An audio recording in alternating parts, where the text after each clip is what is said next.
പൊടിപിടി താരങ്ങൾ ജഗപക. ഓക്കെ, അപ്പൊ നമ്മുടെ ആപ് കേസ് ഹോ നാളെ 28-ാം തീയതി തിയേറ്ററിൽ എത്തുകയാണ്. അപ്പൊ തിയേറ്ററിൽ എത്തുന്നതിന് മുമ്പ് നമുക്ക് ആ ചിത്രത്തിന്റെ വിശേഷങ്ങൾ നിങ്ങളുമായിട്ട് പങ്കിടണമെന്ന് ആഗ്രഹമുണ്ട്. നമ്മൾ 1-2 പ്രൊമോഷൻസ് ഒക്കെ നടത്തിയെങ്കിലും എല്ലാവരെയും അതിലൊന്നും ഉൾപ്പെടുത്താൻ പറ്റിയില്ല. അതിൽ ഞങ്ങൾക്ക് വളരെ സങ്കടമുണ്ട്. കാരണം സമയത്തിന്റെ ചില പരിമിതികൾ കൊണ്ടാണ്, ക്ഷമിക്കണം. പക്ഷെ നിങ്ങൾ തരുന്ന സപ്പോർട്ടാണ് എല്ലാ സിനിമകളുടെയും വിജയം. ഇന്നും ഒരു ചിത്രം ഞാനിന്റെ പുറത്തിറങ്ങിയിട്ടുണ്ടായിരുന്നു, മച്ചാന്റെ മാലാട്ട. അങ്ങനെ എല്ലാ ആഴ്ചയിലും സിനിമകൾ ഇറങ്ങുന്നുണ്ടെങ്കിലും നാളെ പുറത്തിറങ്ങാൻ പോകുന്ന ചിത്രം ഇതൊന്നുമല്ല, ഇതൊക്കെ അതിനും മേലെ.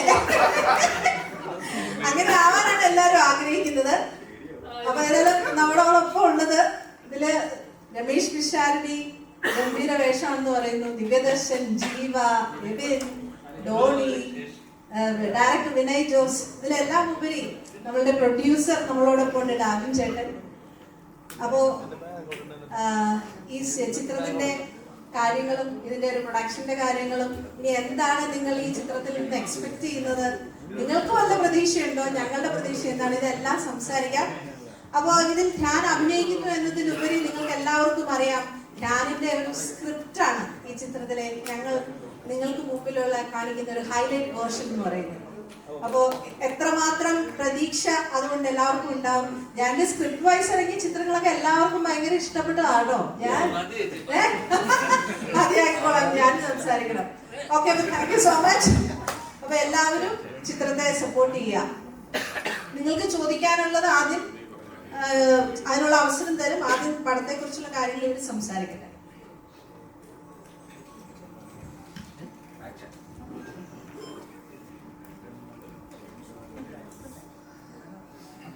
ഇന്റർവ്യൂ ഒക്കെ ഹിറ്റാക്കിയതുപോലെ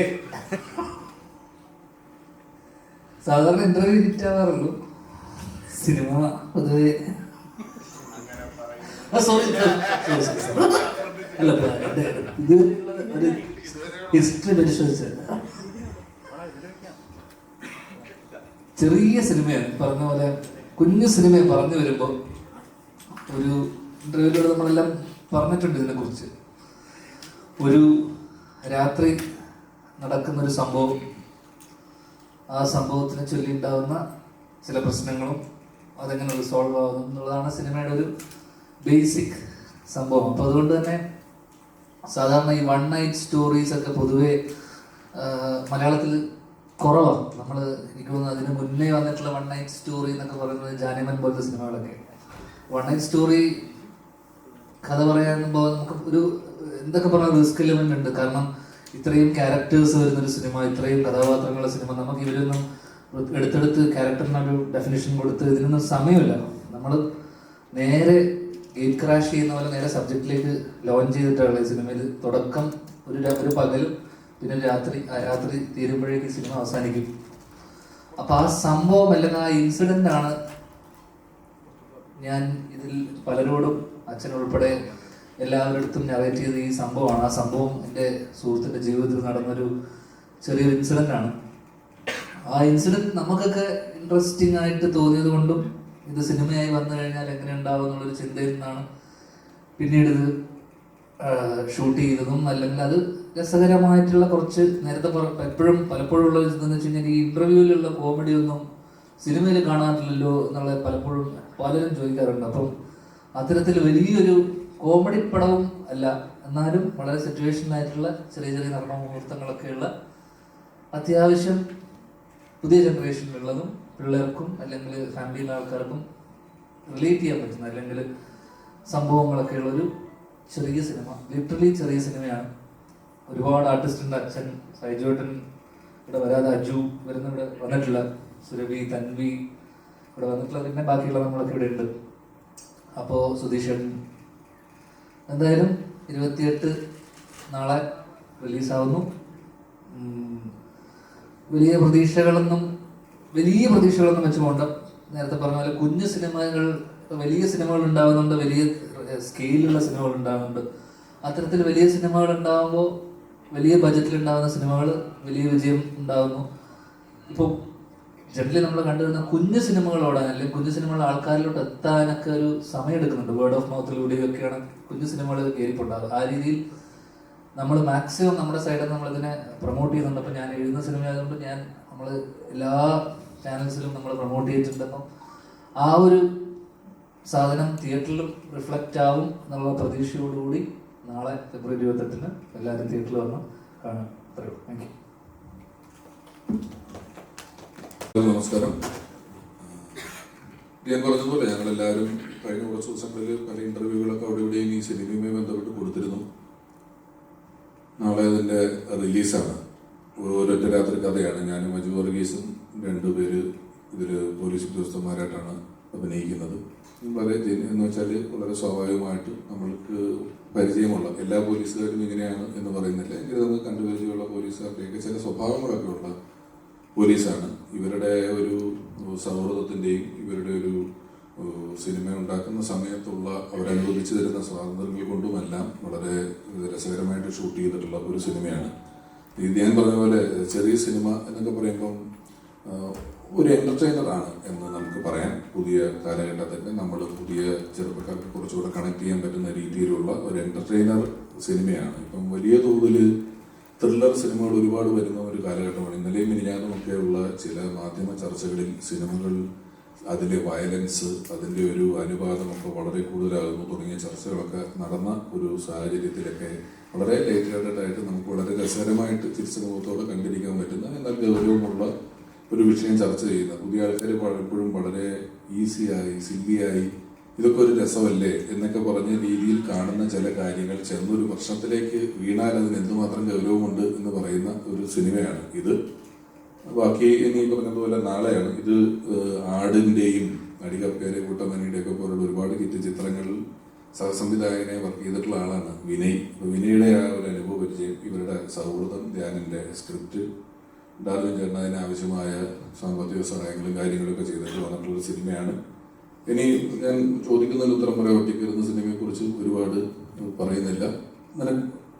പറ, എന്നെ നോക്കിയേ അവനെ മൈക്കുള്ളൂ.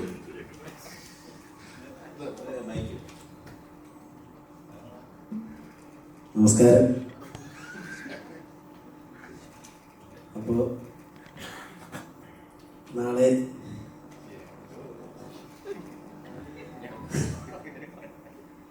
ഫെബ്രുവരി 28-ന് ആപ്കൈ സേവ റിലീസാകുന്നതാണ്. അപ്പോൾ എല്ലാവരും നാളെ തിയേറ്ററിൽ പോയി കാണണം. ബാക്കിയുള്ളവരോടും പടം കാണാൻ പറയണം. ഇതിൽ ടോണി എന്ന് പറയുന്ന ഒരു ക്യാരക്ടറാണ് ഞാൻ ചെയ്തിരിക്കുന്നത്. അക്ഷയ സെന്ററിന്റെ ക്ഷീണയോടെ പിന്നെ ഞങ്ങളൊക്കെ കൂടെ മുറിയിലിട്ട് നിർബന്ധിച്ച് പറയിക്കുന്നതെന്ന് തോന്നുന്നു.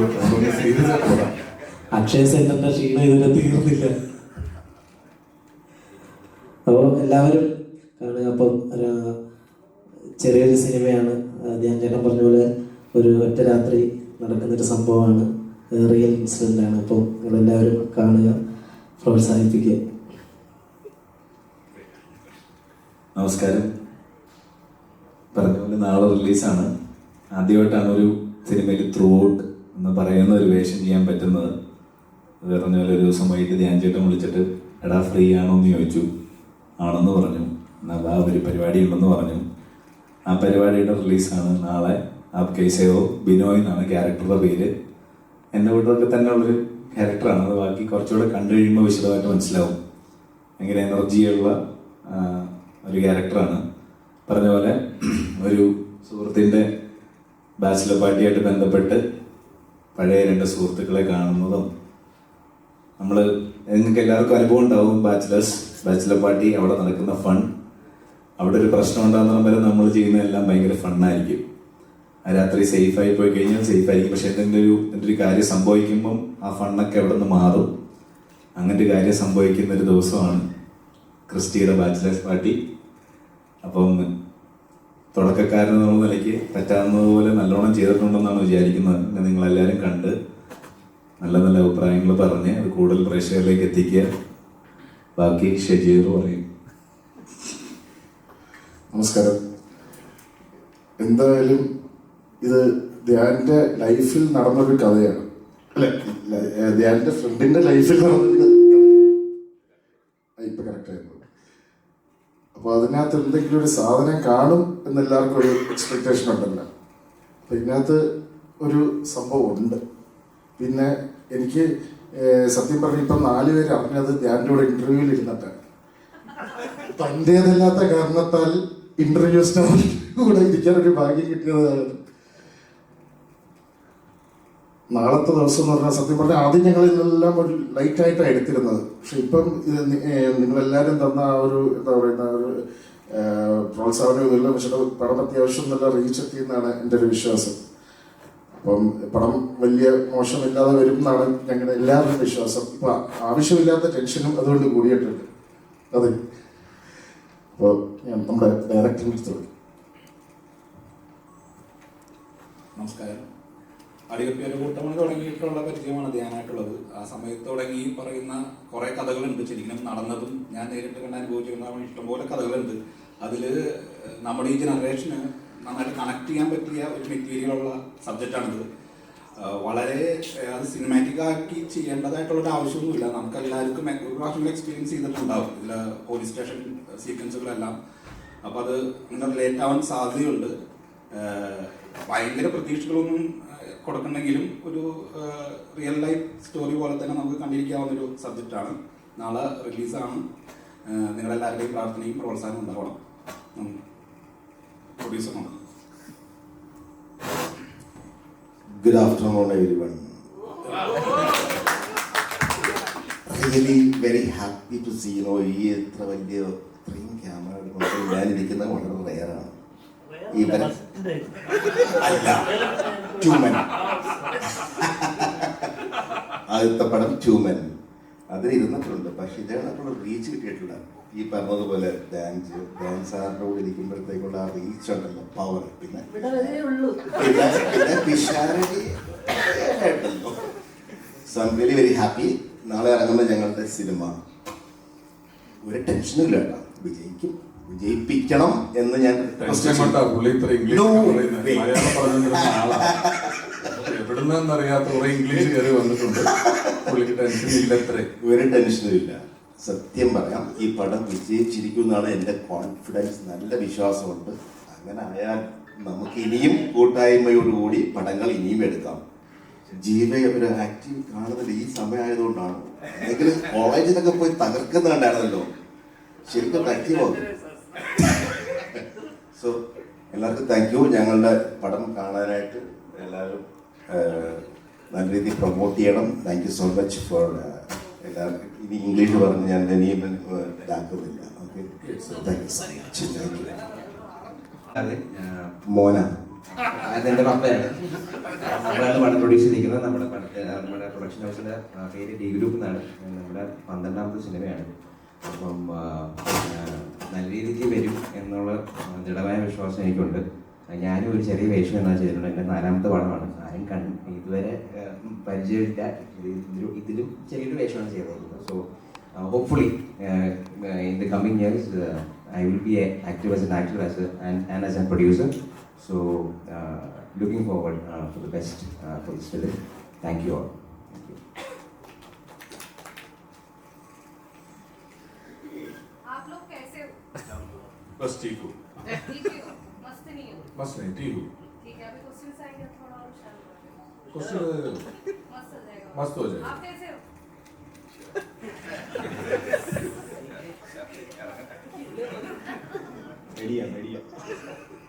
പേടിയോ?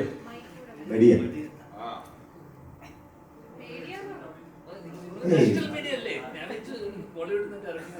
ഏയ് 3 ദിവസം ഉറക്കുന്നത് പഠിച്ച ചോദ്യങ്ങളാ. കഴിഞ്ഞു. ഇനിയില്ല. കഴിഞ്ഞു. अभी बोल सकते हो. कोई कट नहीं. ऐसे ही पूछो. कुछ नहीं, प्रॉब्लम नहीं है. हिंदी आता है, बहुत अच्छी तरह ही आता है. हाँ, सिर्फ अन्ना की है. अन्ना की.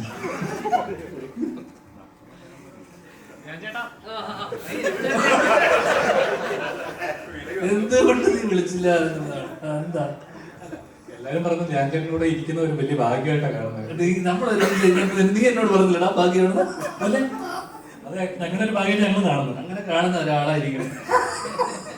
സാധനം ഇറങ്ങിയില്ലേ പരിപാടി. പിന്നെ എനിക്കൊന്ന് ഇന്റർവ്യൂ ഏതാ കപ്പൽ മുതലാളിയാ? എടാ ഇവന്റെ ചേട്ടന്റെ പാട്ട് പ്രൊമോട്ട് ചെയ്യാൻ നോക്കിയതാണ് സത്യത്തിൽ. ഇവന്റെ ചേട്ടനാണ് ആ പാട്ട് പാടിയത്. പക്ഷെ അത് ചക്കിന് വെച്ചത് കൊക്കിന് കൊടുക്കും. അതുപോലെ എനിക്ക് കിട്ടിയെന്നുള്ളൂ. സ്വന്തം കൂടി ചേട്ടന്റെ പാട്ട് ഹിറ്റാക്കാൻ നോക്കി അങ്ങനെ വന്നതാണ് അത് സാധനം ഇപ്പൊ കേറി ട്രെൻഡിങ്ങിലായി. സ്ഥാനത്താണ് നിങ്ങളെ കാണുന്നത്. എന്നാ കുഴപ്പം. ചാൻസ് ഉണ്ടായിട്ടാ കപ്പൽ മുതലാളി ഉറപ്പ് ഞാൻ നോക്കുന്നത് കഴിഞ്ഞു കഴിഞ്ഞാൽ നോക്കട്ടെ, അതിന്റെ പ്രശ്നം തന്നെ നടക്കുന്നുണ്ട്. ഇതാണ് അവസ്ഥ. ഡാർവിൻ ചേട്ടൻ ചെയ്യാന്ന് പറഞ്ഞു. ഡാർവിൻ ചേട്ടൻ ചെയ്യാൻ ഇത് കഴിഞ്ഞിട്ട് അത് ചെയ്യുവാണെങ്കിൽ ഇവൻ അഭിനയിച്ച കാരണവർ എന്ന് പറഞ്ഞൊരു പടമുണ്ട്. തിരക്കിനിടയിൽ മറ്റേ തോമസ് ചാക്കോടെ കുറെ സ്വർണത്തിനിടയിൽ ഏട്ടന്റെ കാപ്പോ മുങ്ങിപ്പോരുതെന്ന് പറഞ്ഞ പോലെ അവിടെ ഇരിപ്പുണ്ടേ സുഹൃത്തുക്കളെ. ഒരാവശ്യമില്ല. ചേട്ടന്റെ സ്ക്രിപ്റ്റുകൾ എപ്പോഴും മലയാളികൾക്ക് എക്സൈറ്റ്മെന്റ് സർപ്രൈസ് ഹ്യൂമർ എലമെന്റ് ഞങ്ങൾ പ്രതീക്ഷിക്കുന്നു. അപ്പം ട്രെയിലർ കണ്ടപ്പോഴും ഒരു ഫീല് കിട്ടി. നമുക്ക് റിലേറ്റ് ചെയ്യാൻ പറ്റുന്ന കുറച്ച് കാര്യങ്ങൾ അതിനകത്ത് കണ്ടായിരുന്നു. അപ്പം ഇങ്ങനെ ഒരു സ്ക്രിപ്റ്റ് ശ്രീനിച്ചേട്ടൻ എന്തായിരുന്നു റിയാക്ഷൻ? ഇത് ഈ നടന്ന സംഭവം ഇതൊരു എന്താ പറയണ്ടേ, ഇതിന്റെ ഒരു സ്ക്രീൻ പ്ലേയോ അതൊന്നുമല്ല ഞാൻ പറഞ്ഞത്. ഞാൻ ഈ നടന്ന സംഭവം എന്റെ കൂട്ടുകാരന്റെ ജീവിതത്തിൽ നടന്ന ഈ സംഭവം അതേപടി എടുത്ത് നറേറ്റ് ചെയ്ത് പ്രശ്നമുണ്ടോ? ആരുടെയും കൈ ഫോണുണ്ടോ? ഇരിക്കണം മുഴുവൻ ഫോണല്ലേ. ഫോണ് മൈക്കിന്റെ അടുത്ത് ഫോണൊന്നും ഇപ്പൊ അങ്ങനെ വെച്ചൊന്നും വരികയില്ല. ഇതൊക്കെ പണ്ട് കാലത്താണ്. ശരി. അപ്പൊ അച്ഛൻ്റെ അടുത്ത് ഈ സംഭവം അതേപടി, ഈ നടന്ന സംഭവം, ആ രാത്രിയിൽ നടന്ന ആ സംഭവം അതേപടി പറയുക ചെയ്ത്. അപ്പൊ പുള്ളി അതിനെ ഒരു എന്താ പറയുക, ഇതിങ്ങനെ സിനിമയായി വരും ഒക്കെ, ഇത് സിനിമയായി വന്നാൽ രസം ഉണ്ടാവും എന്നുള്ളൊരു ചിന്തയിൽ നിന്നാണ് നമ്മള്. അപ്പൊ ഞാൻ ചോദിച്ചു, ഇതില് എന്റെ അച്ഛനായിട്ടാണ് അപ്പൊ അച്ഛൻ അഭിനയിച്ചിരിക്കുന്നത്, അപ്പൊ അതിനകത്ത് ഒരു ചെറിയൊരു വേഷം ഉണ്ടെന്ന് ചോദിച്ചാൽ പുള്ളി സന്തോഷത്തോടെ വന്ന് ചെയ്തു തന്നു. അത്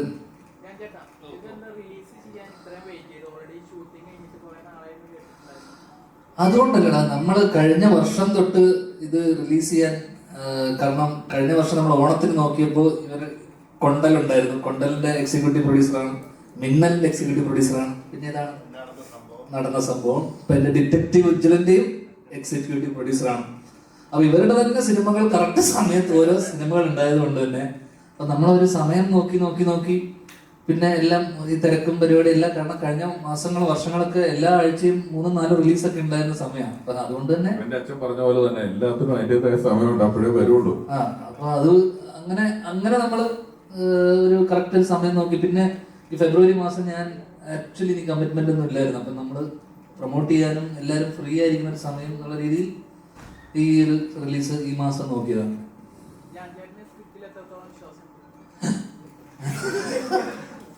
അങ്ങനെ വിശ്വാസം എന്ന് വെച്ചാൽ നമ്മള് വിശ്വാസത്തിന്റെ പുറത്താണല്ലോ നമ്മളിത് സിനിമയാക്കിയത്. അന്നൊരു വിശ്വാസം ഉള്ളതുകൊണ്ടാണല്ലോ. പിന്നെ ഇത് ഞാൻ പറഞ്ഞു, ഇത് സിനിമ നമ്മള് ഒരു കഥ ഇഷ്ടമായി നമുക്കൊരു എല്ലാവരോടും പറഞ്ഞ ഇഷ്ടമായതിനു ശേഷം ഇത് ഏത് ഘട്ടത്തിൽ വേണമെന്ന് പാളിപ്പോകും. മനസ്സിലായി? ഇത് ഷൂട്ട് ചെയ്യുന്ന സമയത്ത് നന്നായി ഷൂട്ട് ചെയ്ത് വരണം, ഇതിന്റെ ബാക്കിയുള്ള എല്ലാ സാഹചര്യങ്ങളും ഒത്ത് കറക്റ്റായിട്ട് വരണം, നല്ല പെർഫോമൻസ് വരണം. നമ്മളിപ്പോ കാസ്റ്റിംഗ് അല്ലെങ്കിൽ ഇതൊക്കെ ഭയങ്കര ഇമ്പോർട്ടൻ്റ്. ഇപ്പൊ ഞാൻ രമേശ് ഏട്ടനെയും ധർമ്മേട്ടനെയും വെച്ചിട്ടാണ് ഇവരുടെ കോമ്പിനേഷനാണ് ഞാൻ ആദ്യം പിടിക്കാൻ വെച്ചത്, ഈ പോലീസുകാരുടെ. അപ്പൊ എനിക്ക് ഇവരെ ഓഫ് സ്ക്രീൻ അല്ലെങ്കിൽ ഇവരുടെ സ്റ്റേജ് ഷോസും അല്ലെങ്കിൽ ഇവരുടെ ബഡായി ബംഗ്ലാവിലെ പരിപാടി എനിക്ക് ഭയങ്കര ഇഷ്ടമായതുകൊണ്ട് അപ്പൊ ഞാൻ ആദ്യം ആലോചിച്ചപ്പോൾ ഇവർ ഓൺ സ്ക്രീൻ വരുമ്പോൾ ഭയങ്കര ഒരു കെമിസ്ട്രി ഉണ്ടാവുമല്ലോ എന്ന് വെച്ചിട്ട് ഞാൻ അങ്ങനെയാണ് ചിന്തിച്ചിരുന്നത്. പിന്നെയാണ് രമേശ് ഏട്ടനും അജു ഒരു കോംബോ വരുവാണെങ്കിൽ എങ്ങനെ ഉണ്ടാവും. അപ്പൊ ഇവര് ഫസ്റ്റ് ഡേ തന്നെ നമുക്ക് ഓൺ സ്ക്രീൻ ചില ആൾക്കാരുടെ ഒരു കെമിസ്ട്രി ഉണ്ടാവില്ല, ഒരു ഗിവ് ആൻഡ് ടേക്ക്. അപ്പൊ ഇതൊക്കെ കറക്റ്റ് ആയിട്ട് വരണം. ഇതിൽ ഏതെങ്കിലും പാളിപ്പോയി കഴിഞ്ഞാലും ഇതൊന്നും കറക്റ്റ് വന്നില്ലെങ്കിലും നമ്മൾ വിചാരിച്ച പോലൊന്നും പരിപാടി വർക്കാവില്ല. ജീവ ആയിക്കോട്ടെ, ദിവ്യനായിക്കോട്ടെ, എനിക്ക് ഈ പറയുന്ന ഇതിലുള്ള എല്ലാ കഥാപാത്രങ്ങളും ഞാൻ കണ്ടിട്ടുള്ളതും എനിക്കറിയാവുന്ന എൻ്റെ അടുത്ത സുഹൃത്തുക്കളാണ്. ജീവ ചെയ്ത റോൾ ആയിക്കോട്ടെ, ദിവ്യൻ ചെയ്തതായിക്കോട്ടെ, ഇവരെയൊക്കെ ഞാൻ എൻ്റെ അടുത്ത സുഹൃത്തുക്കളാണ്. അപ്പം ഇവരെയൊക്കെ എനിക്ക് എവിടെയെങ്കിലുമൊക്കെ റിലേറ്റ് ചെയ്യാൻ പറ്റുന്നത് കൊണ്ടാണ് ജീവയുടെ ഷോസും അല്ല ആങ്കർ ചെയ്തതും അല്ലെങ്കിൽ ജീവയുടെ യൂട്യൂബ് ഇതൊക്കെ ഞാൻ കണ്ടിരുന്നു. അപ്പം ആ രീതിയിൽ എനിക്ക് എൻ്റെ ഈ കൂട്ടുകാരനുമായിട്ട് എനിക്ക് അധികം റിലേറ്റ് ചെയ്യാൻ പറ്റും. ദിവ്യനെ എനിക്ക് ഇതേപോലെ സിനിമക്കപ്പുറത്തൊരു പരിചയവും ബന്ധമുണ്ട്. ദിവ്യനാണ് ഈ പ്രൊജക്റ്റ് ആദ്യം ഇനീഷ്യേറ്റ് ചെയ്യുന്നത്. അപ്പം ദിവ്യനോട് ഞാൻ അങ്ങോട്ട് ചോദിക്കുക അതിനത് ചെയ്യുമോ, കാരണം പഴയ വിൻറ്റേജ് മുകേഷ് ഏട്ടൻ്റെ ചില മാനറിസവും ഇതൊക്കെ അളിയൻ്റെ കയ്യിലുണ്ട്. അപ്പം എനിക്ക് പെട്ടെന്ന് അളിയന്ത് ചെയ്തു കഴിഞ്ഞാൽ എങ്ങനെ ഉണ്ടാവും. അപ്പൊ ആ രീതിയിൽ ഇതൊക്കെ എല്ലാം ഒത്തു വന്നാൽ മാത്രമേ ഒരു കംപ്ലീറ്റ് ഒരു സാധനം ഉണ്ടാവുള്ളൂ.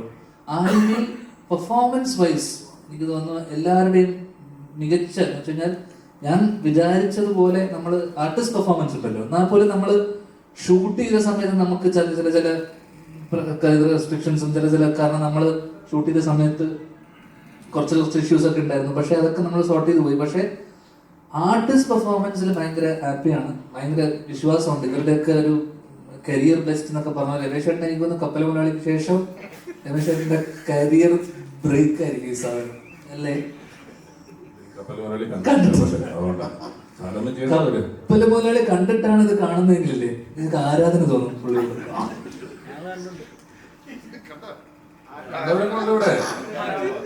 പക്ഷേ ഇപ്പൊ അന്നൊക്കെ സിനിമ ഇറക്കുമ്പോൾ ഇവനെ പോലെ വന്നിരുന്ന തള്ളാനുള്ള സൗകര്യങ്ങളില്ലായിരുന്നു.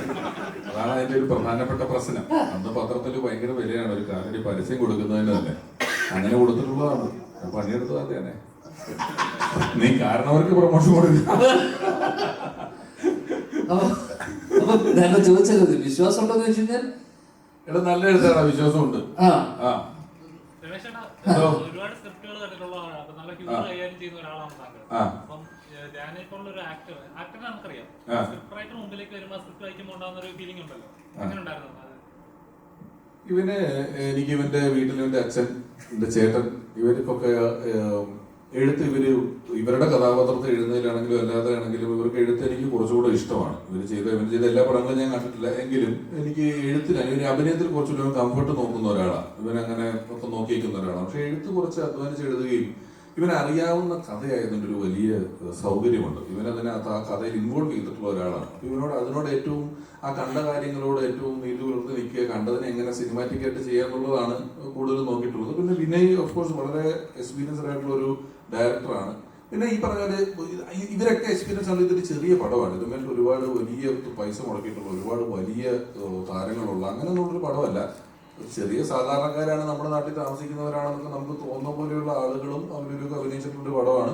അതിൻ്റെതായ രസം എനിക്ക് വായിച്ചിട്ടുണ്ടായിരുന്നു. ഞാൻ സ്ക്രിപ്റ്റ് ആയിട്ടല്ല വായിച്ചത്. ഞാൻ എന്നെ വിളിച്ചപ്പോൾ ഒരു കഥയാണ് പറഞ്ഞത്. ഇന്നപോലെ സംഭവിച്ചു, ഇന്നതാണ് ചെയ്യേണ്ടത്. കേട്ടപ്പോൾ നല്ല രസം തോന്നി, നന്നായിട്ട് തോന്നി. ഞാൻ ശ്രീനേട്ടൻ്റെ കൂട്ടത്തിൽ ആദ്യമായിട്ട് അഭിനയിക്കുന്ന ഒരു സിനിമ ഇതാണ്. അതെൻ്റെ ഒരു വലിയ സന്തോഷമായിരുന്നു.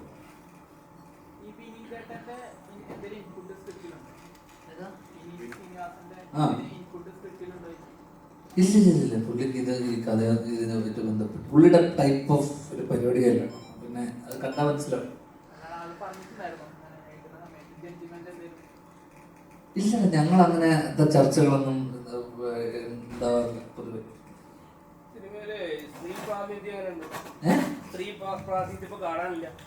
അവരാരും വന്നില്ല വിളിച്ചിട്ട്. ഇവിടെ കുറവാണല്ലോ.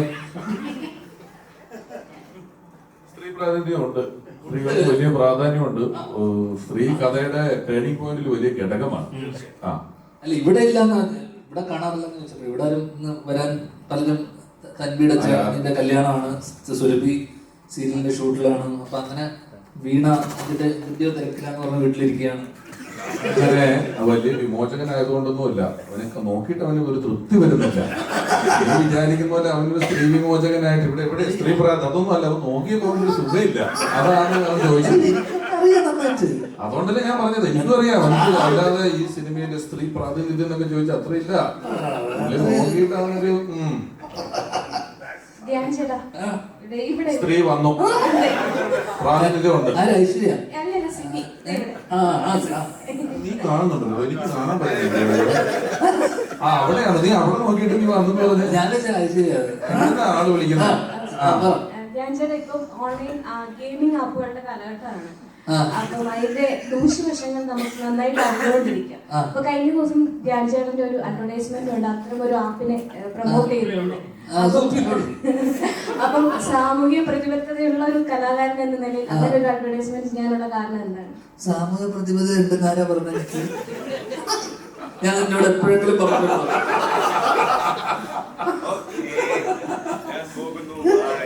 നിന്നോട് ഞാൻ പറഞ്ഞു സെമി എനിക്ക് സാമൂഹിക പ്രതിബദ്ധത വിചാരിച്ചു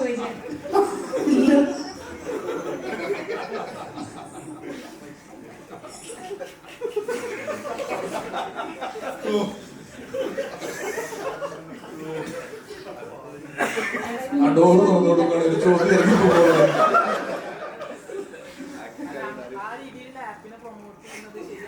ഞങ്ങൾ ആപ്പ് കഴിച്ചപ്പോ പ്രൊമോട്ട് ചെയ്യാൻ വേണ്ടിയിരിക്കുന്നത്. ഷാറുഖ് ഖാൻ ഗുഡ്ക പാന് പ്രൊമോട്ട് ചെയ്യുന്നത് വിമൽ മറ്റേ ബസന്ത് ബസന്ത് എന്ന് പറയുന്നത്. ഷാറുഖ് ഖാനോട് ചോദിക്കോ? എന്നോടല്ലേ ചോദിക്കുള്ളൂ, നിനക്ക് എന്നോട് പരിചയമുള്ളതുകൊണ്ട്.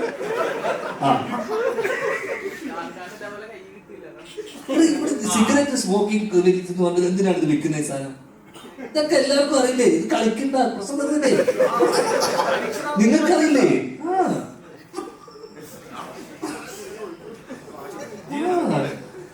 നീ പൈസ വരുന്ന ആൾക്കാർക്ക് ഞാൻ പൈസ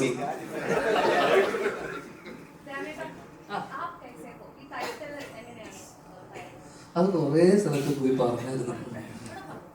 ഇത് ആപ്പ് എന്നുകൊണ്ട് ഉദ്ദേശിക്കുന്നത് മറ്റേ മലയാളത്തിലുള്ള ആപ്പ് വെക്കുക എന്ന് പറഞ്ഞ പോലത്തെ. അതുകൊണ്ടാണ് പിന്നെ ഞാൻ പറഞ്ഞത് ഇതിനുള്ള ഒരു പ്രധാന കഥാപാത്രം സെൻട്രൽ ക്യാരക്ടർ ചെയ്യുന്ന പെൺകുട്ടി ഹിന്ദി സ്പീക്കിംഗ് ആളാണ്. അപ്പം അതുകൂടെ കൊണ്ട് ആ കേസ് ചെയ്തോ എന്നുള്ള രീതിയിൽ വെച്ചതാണ്. പറയുന്നുണ്ട് ഇപ്പം 21 ഗ്രാംസിലെ കഥാപാത്രം വളരെ ശ്രദ്ധിക്കപ്പെട്ടായിരുന്നു. അപ്പം കഥാപാത്രങ്ങൾ വരും എന്നുള്ളതിലാണ് പക്ഷെ വന്നില്ല. പക്ഷെ ഇതേ ഈ ചിത്രത്തിലെ കഥാപാത്രം കുറച്ച് ഡിഫറെന്റ് ആണ്.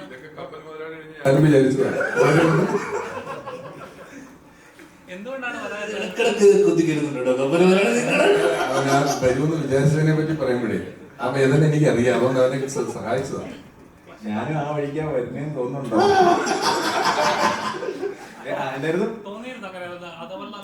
എല്ലാ പടം കഴിയുമ്പോഴും ഇത് കണ്ടിട്ട് ആരെങ്കിലും ഒക്കെ വിളിക്കും. അങ്ങനെ ഒരുപാട് പേരൊന്നും വിളിച്ചില്ല. 21 ഗ്രാംസ് കഴിഞ്ഞിട്ട് 3 പേരെ വിളിച്ചത്, ധ്യാൻ ചേട്ടൻ അടക്കം. അതിൽ ധ്യാൻ ചേട്ടൻ പടമാണ് ചെയ്തത്. അപ്പൊ ഇത് കഴിയുമ്പോഴും കുറെ പേര് വിളിക്കും എന്നുള്ള പ്രതീക്ഷയിലായിരിക്കുന്നത്. എനിക്ക് തോന്നുന്നു വിളിക്കുമായിരിക്കും തോന്നുന്നു. ഇത് 21 ഗ്രാംസ് പോലല്ല, കുറച്ച് ഫുൾ ടൈം ഒരു കോമഡി എനർജി, പിന്നെ ദിവ്യനുമായിട്ട് അല്ലേ നല്ല രസമാണ്. നേരത്തെ ധ്യാൻ ചേട്ടൻ പറഞ്ഞ പോലെ ഒരു വിന്റേജ് മുകേഷ് ഡേ എന്നൊക്കെ വിളിക്കുന്ന ഒരു വിന്റേജ് മുകേഷ് ചേട്ടൻ വിളിക്കാൻ വേണ്ടി വിളിക്കുമ്പോ നീ ഫോൺ ഓഫ് ചെയ്ത് വെക്കരുത്.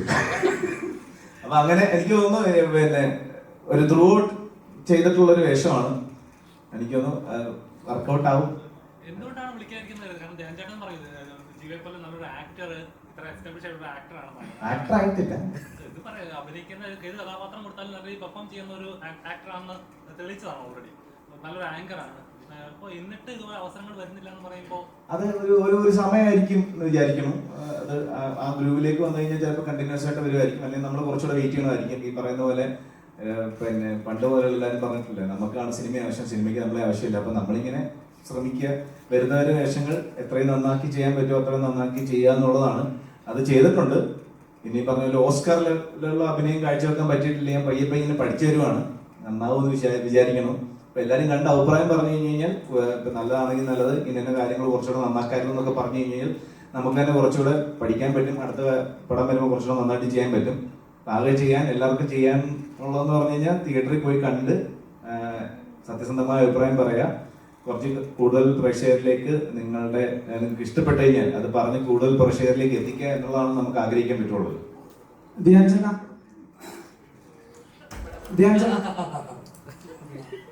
മലയാള സിനിമ ഇപ്പോ ഒരു വലിയ പ്രതിസന്ധിയിലൂടെയാണ് കടന്നു പോകുന്നത് എന്നുള്ള വാർത്തകളാണ് ഞങ്ങൾ എല്ലാവരും കണ്ടുകൊണ്ടിരിക്കുന്നത്. ഉടനെ സമരം വരും അങ്ങനെയൊക്കെ. അപ്പോ അത്തരത്തിലൊരു സാഹചര്യത്തിലാണ് കുത്തൊഴുക്ക് പോലെ ധ്യാൻ ചേട്ടന്റെ പടങ്ങള് വരുന്നത്.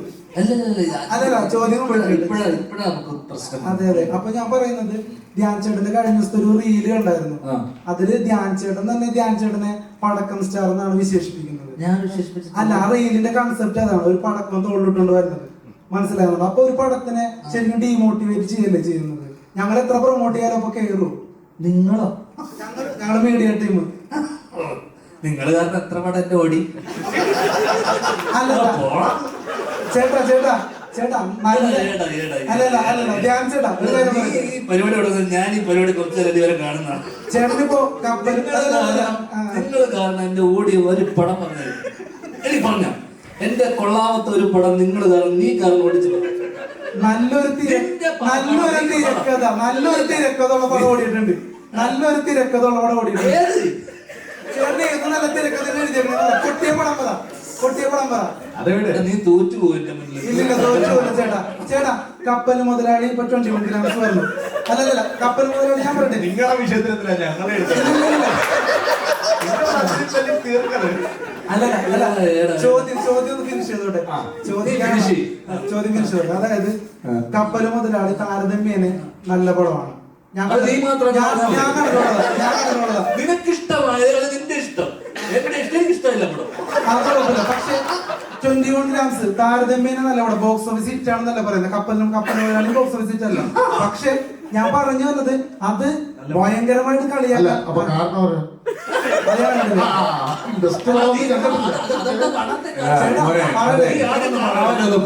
ഒന്ന് പറയട്ടെ, ഞങ്ങളുടെ പോയിന്റ് ഒന്ന് കേക്ക്.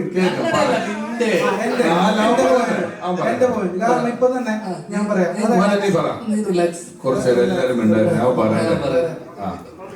അപ്പോ ഞാൻ പറഞ്ഞു വരുന്നത് നല്ലൊരു തിരക്കഥയുള്ള സിനിമകളൊന്നും പൊട്ടിയിട്ടില്ല. പ്രൊമോഷൻ ഇല്ലാതെ തന്നെ ജയിച്ചിട്ടുണ്ട്.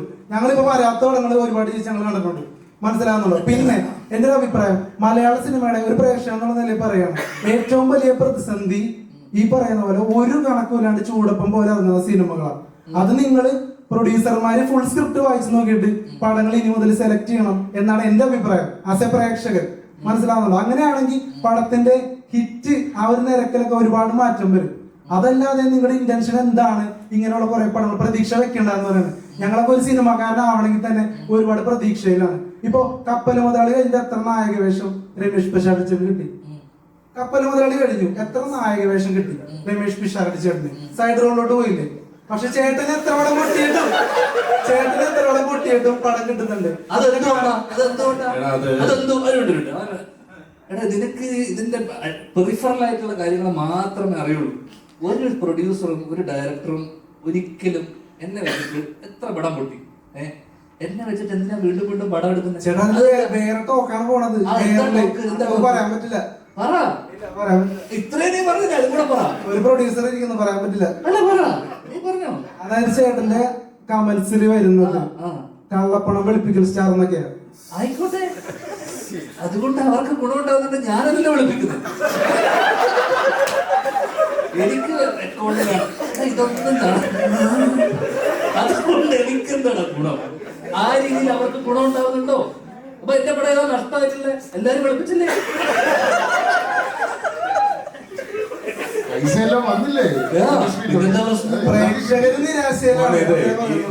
ഡയറക്ടർ പ്രൊഡ്യൂസർ സ്ക്രിപ്റ്റ് വായിച്ച് നോക്കണം എന്നൊക്കെ പറയുന്നുണ്ട്. ഇത് വായിച്ചു നോക്കാതെ ഒന്നുമല്ല ഒരു സിനിമ ഇറങ്ങുന്നത്. ഇറങ്ങുമ്പോ അങ്ങനെ ഇപ്പൊ അത്രയും സിനിമ ഇവിടെ ഇറങ്ങുന്ന അത്രയും സിനിമ ജനങ്ങൾക്ക് ആവശ്യമില്ല. 150 സിനിമ ഇറങ്ങുന്നുണ്ട്. 12 മാസമല്ലേ ഉള്ളൂ, 365 ദിവസമുള്ളൂ. 150 ദിവസമൊക്കെ ആൾക്കാർക്ക് സിനിമ കണ്ടുണ്ട്. അപ്പൊ അത്രയും ചോയ്സ് ഉണ്ട്. എല്ലാ സാധനവും ഇവിടെ ഒരുപാട് ഇറങ്ങുന്നുണ്ട്. ഇവിടെ ഇറങ്ങുന്ന ബിസ്ക്കറ്റും പേസ്റ്റും അരിയും മണ്ണെണ്ണയും കാറും എല്ലാം ഒരുപാട് ബ്രാൻഡുകളുടെ ഒരുപാട് എണ്ണം ഇറങ്ങുന്നുണ്ട്. നമുക്ക് ആവശ്യമുള്ളത് മാത്രമേ നമ്മൾ എടുക്കുള്ളൂ. നീ വഴി കൂടെ നടന്നിട്ട് ഹോട്ടലുകളുണ്ട്. ഓരോ 2 മാസം ഇടവിട്ട് നീ ഹൈവേ വഴി യാത്ര ചെയ്ത ഹോട്ടൽ തുറക്കും, ഹോട്ടൽ കൂട്ടും, കട തുടങ്ങും. അതുപോലൊരു സംഭവം മാത്രമാണ് ഇവിടെ നടക്കുന്നത്. പലതും വരും, പലരും വീണ്ടും അത് ചെയ്യാൻ തീരുമാനിക്കും. ആ കാലത്തുള്ളതിനേക്കാൾ സിനിമയ്ക്ക് മറ്റ് വ്യാവസായിക അടിസ്ഥാനത്തിലുള്ള കച്ചവടങ്ങളൊക്കെ നടന്നു തുടങ്ങുന്നത് കൊണ്ടും ധ്യാന്റെ പടത്തിന് ആ ലെവലിലുള്ള കോസ്റ്റ് വലിയ ഒരു 100 കോടി പടമൊന്നും അല്ല ധ്യാന്റെ പടം എന്ന് പറഞ്ഞ് വരുന്നതും. ഇത് നമുക്ക് ചെറിയ പടം ചെയ്യാൻ ആഗ്രഹമുള്ള ഒരാൾ വരുമ്പോൾ അത് ഇൻഡസ്ട്രിയെ നിയന്ത്രിക്കുന്ന ഒരാൾ, നീ സിനിമയിൽ വരാൻ ആഗ്രഹിക്കുന്നു എന്ന് പറഞ്ഞില്ലേ, അതേപോലെ സിനിമ ചെയ്താൽ മതി എന്ന് ആഗ്രഹിക്കുന്ന ആൾക്കാരുണ്ട്. അവരെന്തായാലും ഒരു സിനിമ ചെയ്യും. അവർ ചെയ്യാൻ സിനിമ വരുമ്പം അവർ നോക്കിയെടുക്കുമ്പോൾ അവർക്ക് വലിയ ആൾക്കാരുടെ പുറകെ പോകാനോ കിട്ടാനുള്ള സാധ്യതയില്ലെങ്കിൽ അവർക്കൊരു സിനിമ ചെയ്യണം എന്നുള്ളതൊരു ആഗ്രഹമാണ്. കിട്ടിയാ കിട്ടി, പോയാൽ പോട്ടെ, ലോട്ടറി എടുക്കുന്ന പോലെയാണ്. മുമ്പൊന്നും പറഞ്ഞിട്ടില്ല. ശ്രീകാന്ത് വെട്ടിയാര് അപ്ലോഡ് ചെയ്തിട്ടുണ്ട്. അതൊരു പടക്കൂട്ടുണ്ടാണോ, നാളെ എന്റെ ഒരു ഗുണ്ട് വരുന്നുണ്ടെന്നുള്ള രീതിയിൽ. നിനക്ക് ഈ പ്രൊഡ്യൂസർമാർക്ക് ഇവിടെ ഇരിക്കുന്നവർക്കും ഇല്ലാത്ത വേദന എന്താണ് നിനക്ക്? നിങ്ങളെ നീ മാനിക്കണം വെച്ചാൽ ഞാൻ എനിക്ക് ഇഷ്ടമുള്ള പോലെ ഞാൻ ജീവിക്കുക, എനിക്ക് ഇഷ്ടമുള്ള കാര്യം ഞാൻ ചെയ്തൂടെ. സാമൂഹ്യ പ്രതിബദ്ധത ഇല്ലെന്ന് പറഞ്ഞാൽ മനസ്സിലായി. അല്ല, അതിനകത്ത് പൊട്ടുമെന്നല്ല പറയുന്നത്. പറയുന്നത് ആ റീലിനകത്ത് പറയുന്നത് എന്താണ്? ഈ പടക്കം പൊട്ടില്ല, ഇത് പൊട്ടില്ലായിരുന്നു. അത് ഒരുപാട് പേര് സ്വപ്നമാണ് കുറച്ചുകൂടി സീരിയസ് ആയിട്ട് കണ്ടുകൂടെ, അത്രയുള്ള ചോദ്യം. ഇവിടെ ഒരാളും ഒരു സിനിമ എടുത്തിട്ട് ഇത് കാണുന്ന പ്രേക്ഷകൻ പണ്ടാരം തുടങ്ങണം, അവൻ കണ്ടിട്ട് വെറുക്കണം എന്ന് പറഞ്ഞിട്ടല്ല സിനിമ എടുക്കുന്നത്. എല്ലാവർക്കും ആ സിനിമ ആരെങ്കിലും ഒക്കെ ഒരാളുടെ പേഴ്സണൽ ഫേവറേറ്റ് ആയിരിക്കും. ഈ സിനിമ കണ്ട് കുറച്ച് ആൾക്കാരിലേക്ക് എത്തണം, ആ പടത്തെ പറ്റി നല്ല അഭിപ്രായം പറയണം. അല്ലെങ്കിൽ അല്ലാതെ ഇത് കണ്ട ആൾക്കാരെല്ലാം ചീത്ത വിളിക്കണം എന്ന് പറഞ്ഞാൽ ആരും സിനിമ എടുക്കുന്നില്ലെന്നാണ് എനിക്ക് തോന്നുന്നത്. പിന്നെ ഞാൻ എങ്ങനെ ജീവിതത്തിനെ കാണണം എന്ന് നീയാണോ എനിക്ക് പഠിപ്പിച്ചത്? അല്ല, ഞാൻ സിനിമയെ എങ്ങനെയാണ് കാണേണ്ടത്, ഞാൻ ജീവിതത്തെ എങ്ങനെയാണ് കാണണം നീ എനിക്ക് പഠിപ്പിച്ചു തരണം. അല്ലല്ല, സിനിമയെ കുറിച്ച് എന്റെ കാഴ്ചപ്പാടും ഞാൻ എങ്ങനെ സിനിമയെ അപ്രോച്ച് ചെയ്യുന്നുള്ളത് രണ്ടുണ്ട്. നീ എന്തിനാ എനിക്ക് പറഞ്ഞു തരുന്നത്? നീ കണ്ടൂടെ? അല്ലല്ല, അത് നിനക്ക് ഇത്രയും ആൾക്കാരിരിക്കെ പ്രസ് മീറ്റില് നീ ജീവിതത്തിന് വളരെ സീരിയസ് ആയിട്ട് നീ ചെയ്യുന്ന ജോലി സീരിയസ് ആയിട്ടല്ലേ കാണുന്നത്? അതേ സീരിയസ്നെസ്സോടെ ഞാൻ ജോലി ചെയ്യുന്നു. ഇവിടെ ഏറ്റവും അച്ചടക്കത്തോടുകൂടി ജോലി. നീ പറഞ്ഞപ്പോ ഞാൻ കേട്ടോ, നിർത്തി, ഒരു സെക്കൻഡ് നിർത്ത്. നീ ഒരു വാഗ്വാദത്തിന് വന്നതല്ലോ? അല്ലല്ലോ. നീ പറഞ്ഞത് ആവശ്യമില്ലാത്ത നീ ചെയ്ത പോലെ തന്നെ അവനൊരുതായിട്ട് ചോദിക്കണം. ഞാൻ സീരിയസ് ആവണോ, ഞാൻ എന്താവണമെന്നുള്ളത് നീ എനിക്ക് പറഞ്ഞു തരണ്ടല്ലോ മോനെ. ഒരു സെക്കൻഡ്, അതായത് അത് സീരിയസ് ആയിട്ടൊക്കെ എടുക്കുന്നുണ്ട്. സിനിമ പൊളിയുന്നു, ഈ പൊളിഞ്ഞു എന്നുള്ള കാര്യം മനസ്സിലാക്കുന്നുണ്ട്.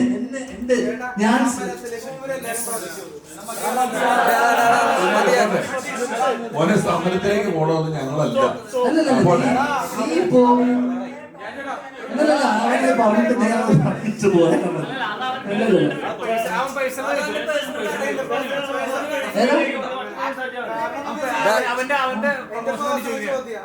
അവന്റെ പ്രൊമോഷൻ നീ പേഴ്സണലായിട്ട് നീ ചോദിച്ചാൽ മതി.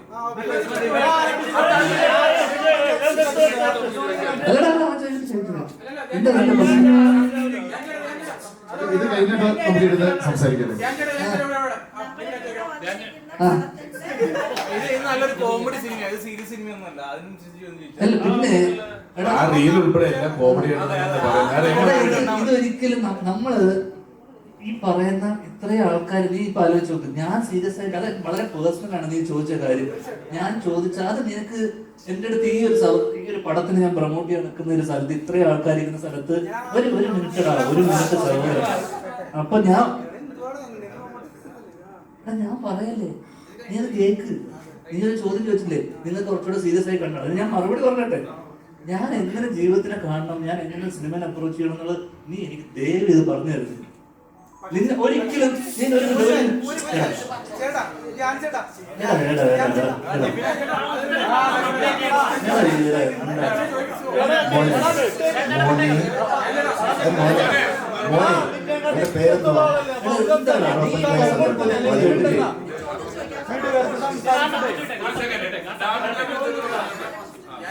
മോന്റെ പേരെന്തുവാ?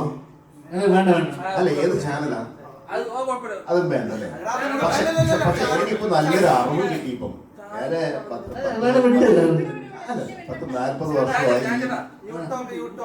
ഓക്കെ, അത് അഡ്വർടൈസ്മെന്റ് ആയല്ലോ. ഇപ്പൊ ഞാൻ ചോദിക്കാൻ വന്ന ചോദ്യം, മോൻ പറഞ്ഞു കള്ളപ്പണം വെളുപ്പിക്കാനാണ് സിനിമ എടുക്കുന്നത്. അല്ല,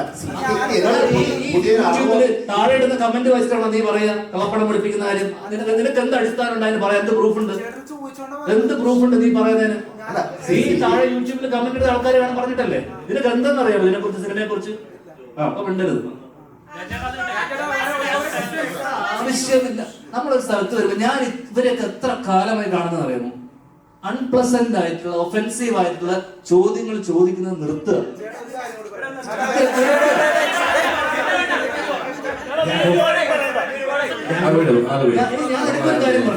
നിനക്കൊരു കാര്യം പറഞ്ഞുതരാം.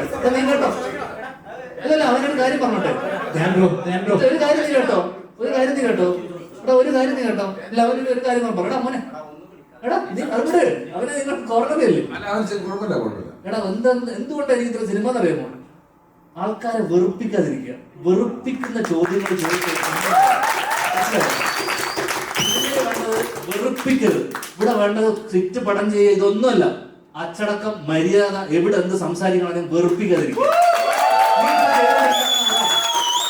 നീ ഇത്രയും ആൾക്കാരെ പറഞ്ഞിട്ട് നീ വെറുപ്പിച്ചു, എന്നെ വെറുപ്പിച്ചു. ഇത്രയും ആൾക്കാര് നിനക്ക് ഒരു വില ഞങ്ങളെടുത്തുണ്ടോ? ഒന്നുമില്ലല്ലോ. നീ ഇത്ര തവണ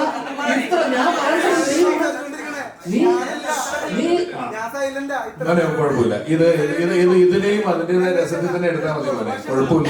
ചോദിച്ചു ഉത്തരം പറയാനില്ല. പ്ലീസ്. ഇത്രയും ആൾക്കാർ പറയുന്നത് നീ നമ്മളിപ്പോ നീ മാത്രം- പടത്തിന്റെ എടാ, പ്രൊമോഷൻസിന്റെ കാര്യങ്ങൾക്ക് വേണ്ടി വന്നാണ്. നിർത്തടാ. You talk- ഞാൻ പറയല്ലേ, അല്ലല്ല, നിങ്ങൾക്ക് കുറെ പ്രാവശ്യം പുറത്താക്കുന്നല്ല, മറ്റുള്ളവർക്ക് ചോദിക്കാൻ അവസരം കൊടുക്കണം. നിന്നെ ഇവിടെ ഇരിക്കണം. നീ പുറത്താക്കൊന്നുമില്ല ആരും. നീ ഇവിടെ ഇരിക്കും. പുറത്താക്കൊന്നുമില്ല. അയ്യോ നീ ഇവിടെ മോനെ ഇരിക്കും. കുഴപ്പമില്ല. ചോദിച്ചു മോനെ ചോദിച്ചു നമ്മൾ പറഞ്ഞു. നീ അനൂപ്, ക്വസ്റ്റ്യൻസ് വരുന്നു പ്ലീസ്. വാ. കുഴപ്പമില്ല. അടുത്ത ക്വസ്റ്റ്യൻ. ഇത് കഴിഞ്ഞിട്ട് സംസാരിക്കാം. റൂം എടുത്ത് തരും ഞാൻ. ഞാൻ റിയൽ ലൈഫിൽ നടന്ന സംഭവം അതിൽ നടന്ന അതേ ക്യാരക്ടേഴ്സ് തന്നെയാണോ മീൻ ആ ക്യാരക്ടർ തന്നെയാണോ സിനിമാറ്റിക് ആയിട്ട് എന്തെങ്കിലും അനൗൺസ് ചെയ്തിട്ടുണ്ടോ റൈറ്റിംഗ് വൈസ്? സിനിമാറ്റിക് ആയിട്ട് സ്വാഭാവികമായിട്ടും ചില സാധനങ്ങൾ എൻഹാൻസ് ചെയ്തിട്ടുണ്ട്. കാരണം ഞാനിപ്പം അതിന്റെ ഡയലോഗ്സും കാരണം എനിക്ക് ഇൻസിഡന്റ് മാത്രമേ അറിയുള്ളൂ. അപ്പം സ്വാഭാവികമായിട്ട് അന്ന് നടന്ന കാര്യങ്ങൾ അവർക്കിടയിലുള്ള കോൺവെർസേഷൻ ഡയലോഗ്സ് ഒന്നും നമുക്ക് കൃത്യമായിട്ടുള്ളൊരു ഐഡിയ ഇല്ല. അപ്പൊ ഈ ഇൻസിഡന്റ് അറിയാവുന്നതുകൊണ്ട് തന്നെ പിന്നെ പ്രത്യേകിച്ച് കാരണം ഇതിനെ നമുക്ക് രണ്ട് രീതിയിൽ ട്രീറ്റ് ചെയ്യാം. ഭയങ്കര റിയൽ സ്പേസിൽ ട്രീറ്റ് ചെയ്യാം. കാരണം നടന്നൊരു കഥയായതുകൊണ്ട് തന്നെ ഭയങ്കര റിയലിസ്റ്റിക് ആയിട്ട് ഭയങ്കര റിയൽ സ്പേസിൽ ട്രീറ്റ് ചെയ്യാം. നമ്മൾ വളരെ സിനിമാറ്റിക് ആയിട്ടും സറ്റാരിക്കലായിട്ടും കോമിക്കലും ആയിട്ടാണ് ട്രീറ്റ് ചെയ്തിട്ടുള്ളത്. വളരെ സീരിയസ് ആയിട്ടുള്ള വിഷയത്തിനെ പോലും അത് ആൾക്കാർക്ക് എന്റർടൈനിങ് ആവണമെങ്കിൽ കുറച്ച് തമാശ കലർത്തി പറഞ്ഞാൽ മാത്രമേ ഒരു രസം ഉണ്ടാകുന്ന രീതിയിൽ ആണ് ഇതിനെ അവതരിപ്പിച്ചിട്ടുള്ളത്. അതുകൊണ്ട് സിനിമാറ്റിക് ആണ് ഒരു പരിധി വരെ. ഞാൻ ചേട്ടാ ഒരു നല്ലോണം ഹ്യൂമർ കൈകാര്യം ചെയ്യുന്ന അല്ലെങ്കിൽ ഞാൻ എന്ന് പറഞ്ഞ ആക്ടർ മലയാളികൾക്ക് ഫേവറേറ്റ് തന്നെയാണ്. അതുകൊണ്ടാണ് ഞാൻ ചേട്ടൻ ഇത്ര കൂളായിട്ട് നിൽക്കുന്നത്, ഞങ്ങളോട് ഇടപെടുന്നത്. അത് ഞങ്ങൾ ഇവന് മാത്രം അത് മനസ്സിലാകുന്നില്ല.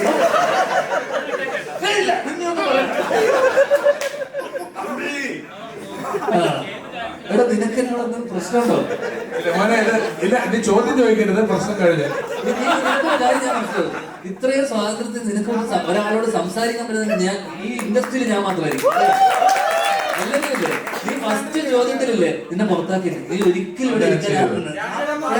മോനെ ഇതിന്റെ മോന്റെ ജോലിയിൽ പഠിച്ചു വരികയാണ്. ഇത് അത് പഠിച്ചു വരുന്നു. അപ്പം ഈ ഭയങ്കര ഇങ്ങനത്തെ ക്വസ്റ്റ്യൻസ് ചോദിക്കല് വരുന്നത് കൊണ്ട് ഈ ജോലിയിൽ ഇതിന്റെ ഒരു ബിസിനസ് പരിപാടി ഇതൊക്കെ ഞാൻ നിനക്ക് വളരെ പേഴ്സണൽ ആയിട്ട് പറഞ്ഞുതരാം. ഇവിടെ പലർക്കും അത് അറിയാം, നിനക്കത് അറിയില്ല, അതാ പ്രശ്നം. ഓക്കെ, ഞാൻ പറഞ്ഞുതരാം പേഴ്സണൽ ആയിട്ട്. ഏറ്റവും പറഞ്ഞ സ്വന്തം സിനിമ പൊട്ടിയെന്ന് ഇവർ അഡ്മിറ്റ് ചെയ്യുന്നുണ്ടല്ലോ. അതൊരു വലിയ മനസ്സാണ്. ഞാൻ ചോദിച്ച പോയിട്ടല്ലേ, സിനിമ പൊട്ടിയാല് പലരും അത് പൊട്ടിയില്ല മറ്റേതാണ് വിജയമാണ് അങ്ങനെയൊന്നും പറയുന്നില്ല. നമ്മളത് പൊട്ടി മോശമായി അഡ്മിറ്റ് ചെയ്തു. ചോദിച്ചിരുന്നത് നിങ്ങൾക്ക് സിനിമ സീരിയസ് ആയിട്ട് കണ്ടുകൂടെ എന്ന് ചോദിക്കുമ്പോ ഞാൻ സിനിമ സീരിയസ് ആയിട്ട് കാണാത്തതല്ലോ. ഞാൻ വളരെ സീരിയസ് ആയിട്ട്. നീ ഒരാൾ മാത്രം സീരിയസ് ആയിട്ട് ഇട്ടിട്ട് എന്താ കാര്യം? പ്രൊഡ്യൂസർ കാണാണ്ടേ? ഇതിന്റെ പ്രൊഡ്യൂസർ, ഡയറക്ടർ, ഇവരൊക്കെ സീരിയസ് ആയിട്ട്. നമ്മുടെ ആക്ടേഴ്സ് എന്താണെന്നറിയാമോ, നമ്മുടെ ടൂളാണ്. നമ്മൾ എന്നെ ഉപയോഗിച്ച് വർഷങ്ങൾക്ക് ശേഷം നമ്മുടെ സിനിമ ചെയ്തു. അതിന് ഞാൻ അത്യാവശ്യം എനിക്ക് അഭിനയിച്ചിട്ടില്ലേ? ആ പടം ഓടിയില്ലേ? നല്ല അതിന്റെ പുറകിൽ ഒരു നല്ല സംവിധായകൻ ഉണ്ടായിരുന്നു, എഴുത്തുകാരൻ ഉണ്ടായിരുന്നു. ഇതൊക്കെയാണ് അതിന്റെ അവിഭാജ്യ ഘടകം. എന്തൊക്കെയാ? എഴുത്ത്. നീ പറഞ്ഞ പോലെ നല്ല എഴുത്തുകാർ വേണം. ഇത് എന്റെ കോളല്ല. നമുക്ക് വരുന്നതേ ചെയ്യാൻ പറ്റുള്ളൂ. നിനക്കൊരു ജോലി, ഒരാൾ ജോലിയായിട്ട് നമ്മൾ ഫ്രീലാൻസ് ചെയ്യുന്ന ആൾക്കാരാണ്. അപ്പൊ ഞാൻ എന്ത് ചെയ്യും? അവരുടെ ഗട്ട് ഫീലിങ്ങിനെ നമ്മൾ വിശ്വസിക്കും. കാരണം എല്ലാവരും ആദ്യ സിനിമ ചെയ്യാൻ വരുന്ന ആൾക്കാരാണ്. ഇതുപോലെ നിന്റെ പ്രായത്തിലുള്ള പഠിക്കുന്ന പിള്ളേര് ആദ്യ സിനിമ ചെയ്യാൻ വരുന്ന ആൾക്കാർ എന്റെ അടുത്ത് വന്നിട്ട് പറയുന്നു, ചേട്ടാ ഒന്ന് കൂടെ നിൽക്കണം. ഞാൻ ഇവരോടൊക്കെ പലപ്പോഴും പറഞ്ഞിട്ടുണ്ട്, ചിലപ്പോൾ ഓടില്ല. നമ്മൾ അവരെ കൺവിക്ഷനെ വിശ്വസിച്ച് നമ്മൾ സിനിമ അവർക്ക് ഡേറ്റ് കൊടുക്കും. അവര് ആത്മാർത്ഥമായി ശ്രമിക്കും. പൊട്ടിപ്പോ ഈ 150 പടം ഇറങ്ങുന്നില്ല. നമ്മളൊക്കെ വിദേശത്തൊക്കെ പ്രോഗ്രാമിന് മുമ്പ് ചില ആൾക്കാർ പരിചയപ്പെടും. ഒരു പടം ചെയ്യണമെന്ന് പറയും. ഇരുത്തി എങ്ങനെയാണ് സിനിമ തിയേറ്റർ എടുക്കുന്നത്, ഏത് സമയത്തെ ഷോകൾ നിങ്ങൾക്ക് കിട്ടും, നിങ്ങൾ പടം ചെയ്താൽ ഈ 9:30 രാവിലെ 8:30 ഷോ ഇട്ട ആൾ പോലും അല്ലല്ലോ. എങ്ങനെയാണ് സ്ക്രീൻ എടുക്കുന്നത്, എങ്ങനെയാണ് ഇതിന്റെ ബിസിനസ്, നിങ്ങൾ ഇപ്പോൾ ഇത് ചെയ്താൽ നിങ്ങൾക്ക് നഷ്ടം വരുമെന്നൊക്കെ പറഞ്ഞ് കൃത്യമായി ക്ലാസ് എടുത്ത് വിട്ടവനും 2 മാസം കഴിയുമ്പോൾ ചെയ്തു കേട്ടോ പടമൊന്നും പറഞ്ഞിരിക്കുന്നത് ഞാൻ കണ്ടിട്ടുണ്ട്. അത് ചിലർ ടൂർ പോകുന്ന പോലെ, ചിലർക്ക് അതൊരു അവർ വിദേശത്ത് പോയതും ഒക്കെ ചിലപ്പോൾ അല്ല എവിടെ ആയിക്കോട്ടെ അവർ പൈസ ഉണ്ടാക്കുക, ഒരു പടം ചെയ്യുക എന്നുള്ള ആഗ്രഹത്തിന് പോയ ആളുകളാണ്. അവരതിന് വരുന്നു, അവരത് ചെയ്യുന്നു. ഇത് കിട്ടിയില്ലെന്നോർത്ത് ഇതോടുകൂടി അങ്ങനെ നശിച്ച് വഴിയാധാരമാവുന്ന പ്രൊഡ്യൂസർമാരൊന്നും അല്ല. നല്ല ആളുകൾ നല്ല അവരുടെ ഒരു ചെറിയ രൂപയോട് വെച്ച് ചുമ്പ് ഒരു ആഗ്രഹപ്പടം ചെയ്യുന്നു. ആ ആഗ്രഹപ്പടത്തിന് അവൈലബിൾ ആകുന്ന ആക്ടർമാരെ തട്ടുന്നു, അതിൽ കിട്ടുന്നു, ചെയ്യുന്നു. അത്രേ ഉള്ളൂ. നിന്നോട് ഒരു ദേഷ്യവും ഒരു പെർസെന്റ് പോലും ഞങ്ങൾക്ക് ആർക്കും ഇല്ല. നീ അതിന്റെ പേരിൽ മനസ്സ് വേദനിക്കേണ്ട ആവശ്യവുമില്ല. അങ്ങനെ കേട്ടോ. നിന്നെ പോലെയായിരുന്നു ഞാൻ. ധ്യാൻ ചേട്ടാ, അപ്പൊ ആശാളൻ. ഒരുപാട് ചിത്രങ്ങൾ ഇറങ്ങുന്നുണ്ട്. അപ്പൊ ഈ പറഞ്ഞ കുറച്ച് മുമ്പേ ഒരു പോസ്റ്റ് വന്നത് രമേശ് ചെന്നിത്തലയുടെ, കാരണം ഒരു കുട്ടികളുടെ ഇടയിലും യുവാക്കളുടെ ഇടയിലും വയലൻസ് ഉള്ള ചിത്രങ്ങൾ ഉപയോഗിക്കുന്ന ചിത്രങ്ങൾ കൂടി വരുന്നുണ്ട്, അത് ഇൻഫ്ലുവൻസ് ചെയ്യുന്നുണ്ട്. അപ്പൊ ശരിക്കും പറയാം ഇതവരുടെ ഹ്യൂമറുള്ള ഫാമിലി ഓറിയന്റഡ് ചിത്രങ്ങളല്ലേ ഇച്ചിലൂടെ തിയേറ്ററിൽ ഓടേണ്ടത്? എടാ അത് ഇതെങ്ങനെ മാനസികമായിട്ട് ഇവരെ ഇൻഫ്ലുവൻസ് ചെയ്യുന്നത് ചോദിച്ചു കഴിഞ്ഞാൽ നമുക്കത് ഇത് പേഴ്സൺ ടു പേഴ്സൺ അല്ലേ. ഇപ്പൊ നമ്മൾ ഒരു സിനിമ മാർക്ക് കൊണ്ടിട്ട് നമ്മൾ ആരും പോയിട്ട് ഇതുപോലത്തെ കാര്യങ്ങൾ ചെയ്യില്ല. ഇത് ഡിപ്പെൻഡ്സ് ഓൺ അവരുടെ ചൈൽഡ്ഹുഡ്, അവരുടെ ഇത്തരത്തിലുള്ള അവരുടെ സ്കൂളിംഗ്, ഇതിനൊക്കെ അടിസ്ഥാനമാകുമ്പോൾ ഇതൊക്കെ അപ്ബ്രിങ്ങിങ്ങിന് അനുസരിച്ചിരിക്കും. മനസ്സിലായി? അവർക്കുണ്ടായിട്ടുള്ള ട്രോമകൾ അവരുടെ അനുസരിച്ചിരിക്കും. ഇതൊക്കെ സിനിമക്ക് ഒരു പരിധി കൂടുതലൊന്നും ഇൻഫ്ലുവൻസ് ചെയ്യാൻ പറ്റുന്ന എനിക്ക് തോന്നുന്നില്ല. ഇൻഫ്ലുവൻസ് ഉണ്ട്, ഇല്ല എന്നല്ല, പക്ഷെ അൾട്ടിമേറ്റ്ലി ആ വളർന്നു വരുന്ന ആ ചെറുപ്പക്കാരന്റെ അപ്ബ്രിങ്ങിങ്ങും കുട്ടിക്കാലം അല്ലെങ്കിൽ അയാളുടെ അഡോളസെന്റിൽ അയാൾ കാണുന്ന ചുറ്റുമുള്ള ആൾക്കാർ, അപ്പൊ എല്ലാ സാധനം ഇൻഫ്ലുവൻസ് ചെയ്യും. സിനിമ മാത്രമല്ലല്ലോ, സൗഹൃദം ഇൻഫ്ലുവൻസ് ചെയ്യും, അയാളുടെ റിലേറ്റീവ്സ്, ഇതൊക്കെ ഇൻഫ്ലുവൻസ് ചെയ്യും. അപ്പൊ സിനിമേനെ മാത്രം നമുക്ക് അടിച്ച് ഈ സിനിമ കണ്ടതുകൊണ്ട് ഇയാൾ ഇങ്ങനെ ആയിപ്പോയി എന്ന് നമുക്ക് പറയാൻ പറ്റില്ല. ചുറ്റുപാട് നടക്കുന്ന പല കാര്യങ്ങളും ഇൻഫ്ലുവൻസ് ചെയ്യും. സിനിമയും ചിലപ്പോൾ ഇത്രയും വയലന്റ് ആയിട്ടുള്ള സിനിമകൾ വരുന്ന സമയത്ത് അതും ഇൻഫ്ലുവൻസ് ചെയ്യാൻ സാധ്യതകളുണ്ട്. ഞാനൊരു കാര്യം പറഞ്ഞോട്ടെ. അതായത് ഒരു വലിയ കൊലപാതകം, ആ കൊലപാതകത്തിന് ശേഷം രണ്ട് വീട്ടുകാർ തമ്മിൽ വലിയ പ്രതികാരം, വർഷങ്ങളോളം പ്രതികാരം തമ്മിൽ വിട്ടൂല്ല എന്നൊക്കെയുള്ള കഥയാണ് ഗോഡ് ഫാദറിന്റെ യഥാർത്ഥ കഥ. എന്റെ ലക്ഷ്മി കൈകളിൽ കിടന്ന് പിടഞ്ഞു മരിച്ചു എന്നൊക്കെ പറയുന്നത് വെട്ടിക്കൊന്നതാണ്. ഒരു കൊലപാതകവും കാണിക്കാതെ മലയാളത്തിൽ ഏറ്റവും കൂടുതൽ കാലം 450 ദിവസം തിയേറ്ററിൽ ഓടിയ പടമാണ് ഗോഡ് ഫാദർ എന്ന് പറയുന്നത്. ഇപ്പോൾ ഒരു സിനിമ എങ്ങനെ ആളുകളിലേക്ക് എത്തിക്കണം എന്നുള്ളത് അതിന്റെ എഴുത്തുകാരൻ വിചാരിക്കുന്ന പോലെയാണ്. ഇപ്പൊ ഞാൻ 2 പടം ചെയ്തു, ഒരു തുള്ളി ചോര ഈ 2 പടത്തിൽ കാണിച്ചിട്ടില്ല. കാണിക്കുന്നവന് കാണിക്കുകയും ചെയ്യാം. പക്ഷേ ഞാൻ ഉൾപ്പെടെ അല്ലെങ്കിൽ നമുക്ക് മുൻപേ നടന്ന ഒരു തലമുറയെ പൊളിറ്റിക്കൽ കറക്റ്റ്നെസ് എന്നൊരു വാക്ക് പഠിപ്പിച്ചു തരികയും അത് നിറം, ശരീരം, ജാതി ഇതൊക്കെ വെച്ച് പരിഹസിക്കുന്നത് മാത്രമല്ല, മനുഷ്യനെ കൊല്ലുന്നത് പൊളിറ്റിക്കലി ഇൻകറക്റ്റ് ആണ് എന്ന് ഒരു പൊളിറ്റിക്കൽ കറക്റ്റ്നെസ്സുകാർ വാദിക്കുന്നതോ അല്ലെങ്കിൽ കൊലപാതകങ്ങൾ റീ റെക്കോർഡ് ചെയ്ത് മ്യൂസിക് ഇട്ട് ഗ്ലോറിഫൈ ചെയ്യുന്നതിനെതിരെ ഒരു പൊളിറ്റിക്കൽ കറക്റ്റ്നെസ്സിന്റെ വാചകങ്ങളോ എവിടെയും ഞാൻ ഇതുവരെ കാണുകയോ കേൾക്കുകയോ ചെയ്തിട്ടില്ല. നമ്മൾ വളരെ പരിമിതമായ ഒരു സ്ഥലത്തിരുന്നുകൊണ്ടാണ് ഈ ഒരു മാറ്റർ എപ്പോഴും സംസാരിക്കുന്നത്. ഇപ്പം ഞാൻ ഈയിടയ്ക്ക് ക്യൂവിൽ ഇന്റർവ്യൂവിൽ ഞാൻ ഈ കാര്യം പറയുമ്പോൾ അതിൽ കുറെ പേര് അയ്യോ അങ്ങനെ എന്താ പറയുന്നത്, ഇതാണോ അതാണോ എന്നൊക്കെ ചോദിച്ച് കമന്റ് കുറിച്ച് ഞാൻ ഈ മാറ്റർ 5 മാസം മുമ്പ് സംസാരിച്ചതാണ്. അതായത് നമുക്കിപ്പം സോഷ്യൽ മീഡിയയിൽ ഇതിന്റെ കഷ്ണങ്ങൾ വരും, സർട്ടിഫിക്കറ്റും സെൻസറിങ്ങും ഒക്കെ തിയേറ്ററിലല്ലേ ഉള്ളൂ, ഇതിന്റെ കഷ്ണങ്ങൾ വരുമല്ലോ. അപ്പൊ ഈ ക്രൈം ഈ ലെവലിൽ ഗ്ലോറിഫൈ ചെയ്ത് അവതരിപ്പിക്കുക, വില്ലനായിട്ട് അഭിനയിച്ച ആൾക്കാർ വളരെ സ്റ്റാറിനെ പോലെ നടക്കുക, നിൽക്കുക, നിരന്തരം കൊല്ലുക, കൊലപാതകം എന്ന് പറഞ്ഞാൽ വലിയ പടങ്ങൾ ഉൾപ്പെടെ കഴുത്ത് വെട്ടിക്കളയുക മറ്റേവരെന്ന് പറയുന്നത് നിരന്തരം കാണുമ്പം ഇത് സ്വാഭാവികമാണെന്ന് തോന്നും. വളരെ നാച്ചുറലായ ഒരു പ്രോസസ്സ് പോലെ, വളരെ ഞാൻ പറഞ്ഞതുപോലെ അങ്ങനത്തെ സാധാരണഗതിയിൽ അല്ലാത്ത ആളുകൾക്ക് നാച്ചുറൽ ആണെന്ന് തോന്നാം. ചെറിയൊരു നിയന്ത്രണം ഉള്ളത്. നമ്മുടെ നാട്ടില് കളിപ്പാട്ടങ്ങളുടെ കൂട്ടത്തിൽ തോക്ക് വയ്ക്കുന്ന നാടായത്. കാറും പീപ്പിയും ഡോളും അതിന്റെ ഇപ്പുറത്ത് തോക്കുമുണ്ട്. ഇത് മേടിച്ച് പിള്ളേർ പരസ്പരം വെടിവെച്ച് കളിക്കുന്നുണ്ട്. കളിപ്പാട്ടത്തിൽ വരെ തോക്കുണ്ട്. അങ്ങനത്തെ ഒരു നാടായത്. അപ്പോൾ ഒരു കൺട്രോൾ ഉണ്ടെങ്കിൽ നല്ലതാണ് എന്ന് തോന്നുന്നു.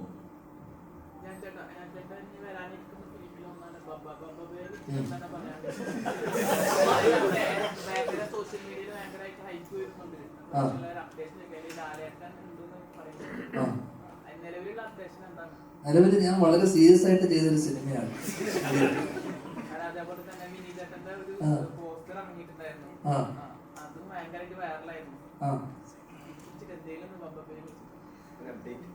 അപ്ഡേറ്റ് ഒന്നുമില്ലടാ. ഇപ്പൊ എനിക്കൊന്ന് ദൈവമുണ്ട് വിളിച്ചു വരുത്തേക്ക് ഇവിടെ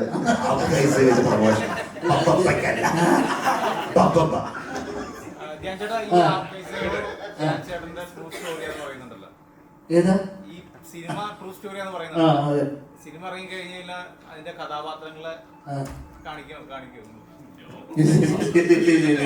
ഒരിക്കലും കാണിക്കാൻ പറ്റത്തില്ല. മഞ്ഞുമൽ ബോയ്സ് ഒക്കെ കണ്ട പോലെ ഒരു വീരസാഹസിക കൃത്യമൊന്നും അല്ല കൂട്ടുകാർ ചെയ്തേക്കുന്നത്. അത്യാവശ്യം ട്രെയിലർ കണ്ടാലുള്ള സംഭവങ്ങൾ ചെറുതിനെ മനസ്സിലായി കാണുമല്ലോ. അത്ര വീരസാഹസികതകളില്ല. അവന്മാര് ചിലപ്പോ പഞ്ചായത്ത് വിട്ട് പോവാൻ സാധ്യതയുണ്ട്. ഇവൻ അവരോട് പറഞ്ഞിട്ടില്ല നിങ്ങളുടെ കഥ എന്നുള്ളത്. അവര് ഫ്രഷ് ആയിട്ട് വന്ന് കാണുമ്പോ ഇത് ഇവന്റെയാന്ന് അറിഞ്ഞാൽ അവൻ പഞ്ചായത്ത് വിട്ട് പോകും. അതുപോലത്തെ കഥയാണ്.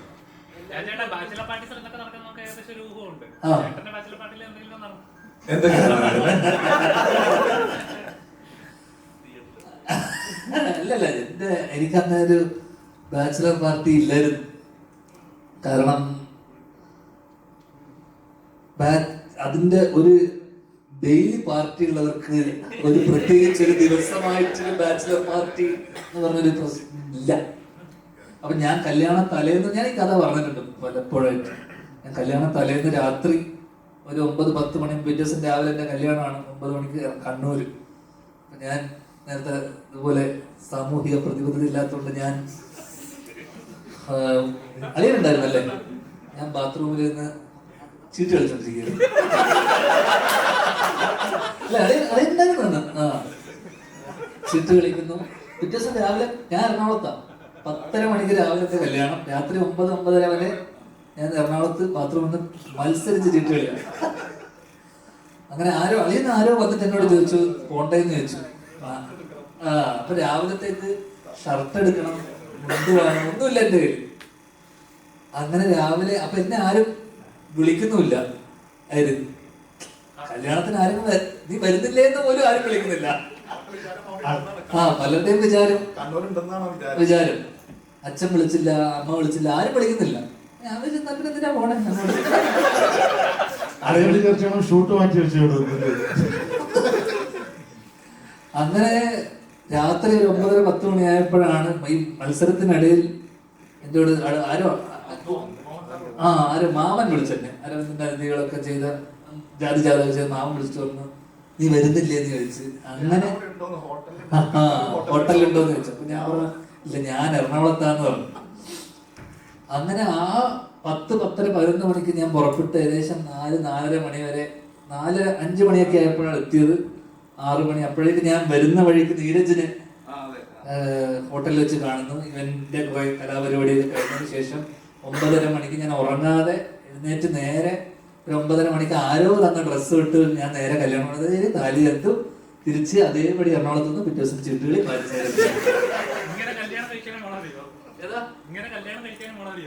പിന്നെ അല്ല വർഷങ്ങളായിട്ടുള്ള ഒരു സൗഹൃദം ഉള്ളത് കൊണ്ട് പുള്ളിക്കാരിക്ക് നമ്മുടെ ദൈനംദിന ജീവിതത്തിന്റെ പരിപാടിയൊക്കെ അന്ന് ഇപ്പൊ അതൊക്കെ നിർത്തി. ഇന്ന് സുപ്പിലിടുമാണ്.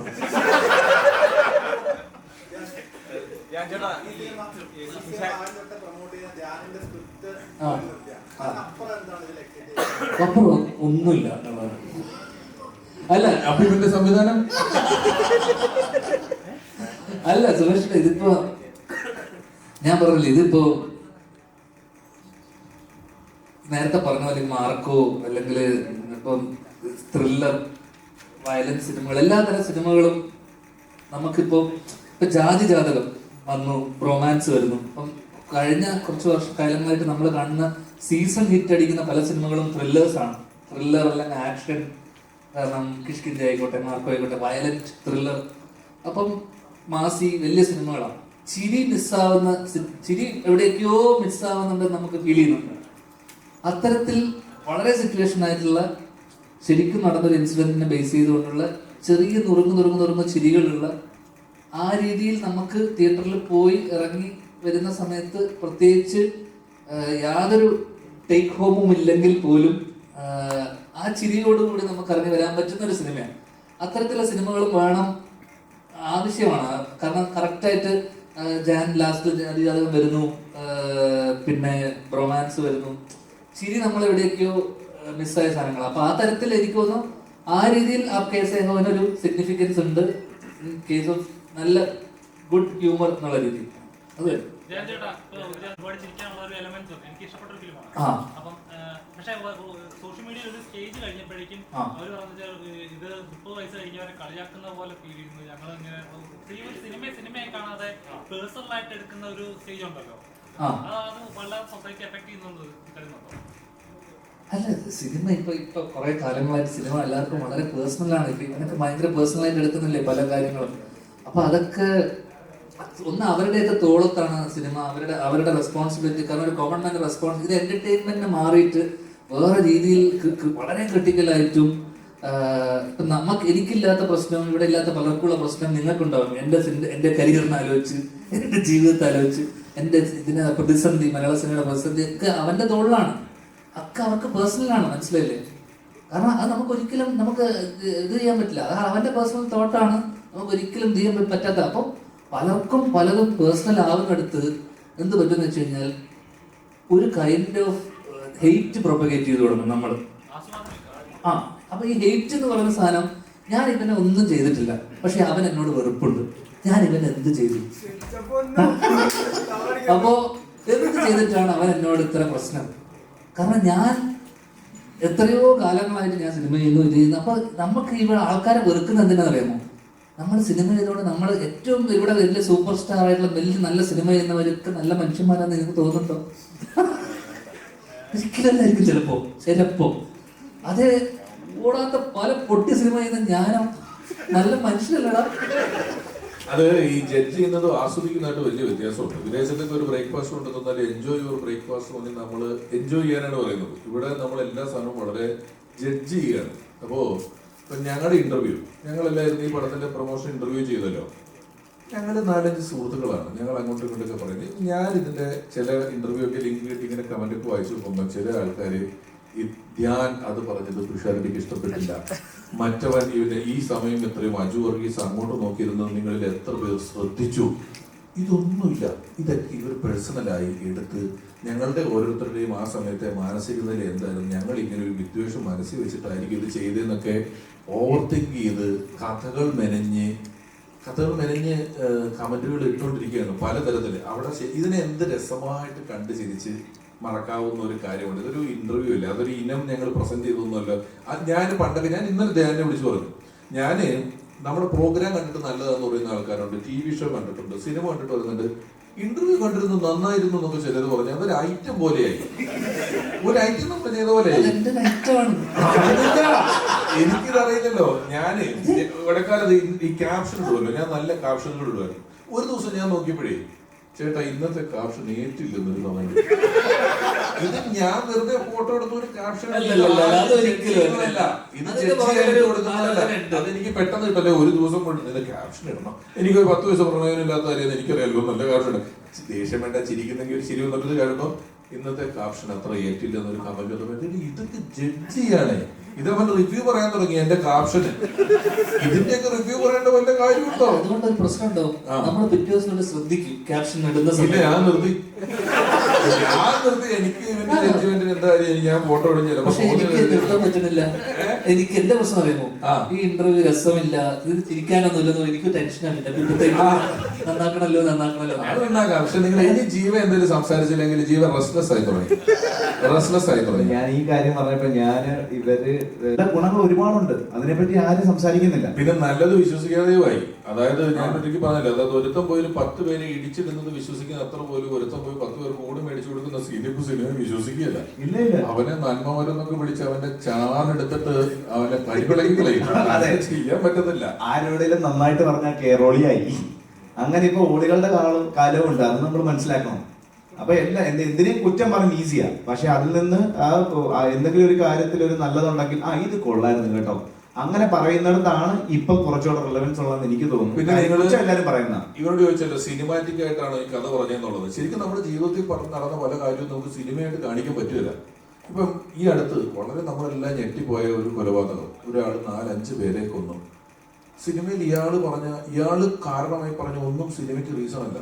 സിനിമയിൽ ഒരു ക്യാരക്ടർ അങ്ങനെ പോയി കൊന്ന ആൾക്കാർ കൂവും, അയ്യേ ഇതെന്ത് ഇങ്ങനത്തെ ഒരു കാര്യത്തിന് ഒരാൾ പോയി കൊല്ലുമെന്നൊക്കെ ചോദിക്കും. ലോജിക്ക് നോക്കും. അന്നേരം സമൂഹത്തിൽ നടക്കുന്ന അത്രയും സത്യത്തിൽ ഇപ്പോൾ സിനിമാറ്റിക് ആയിട്ട് ചിന്തിക്കാൻ പറ്റില്ല. കല്യാണം കഴിച്ച ഒരു വരനും വധു ഇറങ്ങി വരുന്നു, ഒരു മരക്കം പൊടിഞ്ഞ് തലേ വീണു, വരൻ മരിച്ചു. നിങ്ങൾ ഈ വാർത്ത പത്രത്തിൽ വായിച്ചാൽ ഒന്നുമില്ല, കല്യാണം കഴിഞ്ഞപ്പോൾ മരം ഒടിഞ്ഞു തലേ. ഇത് സിനിമയെ കാണിച്ച ആ സീന് പോവും. മരക്കം ഒപ്പം തന്നെ മരക്കുമ്പോ അവന്റെ തലയിൽ വീണ് പിന്നെ ചോദിക്കും. അപ്പൊ സത്യത്തിൽ സിനിമാറ്റിക് ആക്കുക എന്ന് പറയുന്നത് സമൂഹത്തിലുള്ള അത്ര ഇല്ല. സിനിമയില് സമൂഹത്തിലാണ് കുറച്ചുകൂടെ നമുക്ക് വിശ്വസിക്കാനുള്ളത്. സിനിമ വിശ്വസിപ്പിക്കാൻ കൂടുതൽ പാടാണ്.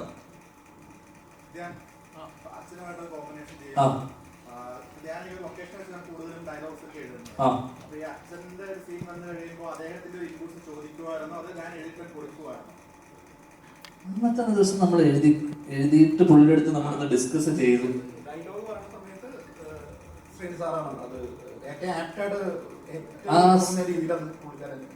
ആ സീനൊന്ന് ജസ്റ്റ് ഒന്ന് ബ്രീഫ് ചെയ്തപ്പോ പുള്ളി അതിനകത്ത് എന്തൊക്കെ പറയണം വേണ്ട എന്നുള്ളതൊക്കെ ജസ്റ്റ് ഒന്ന് പുള്ളി പറയും.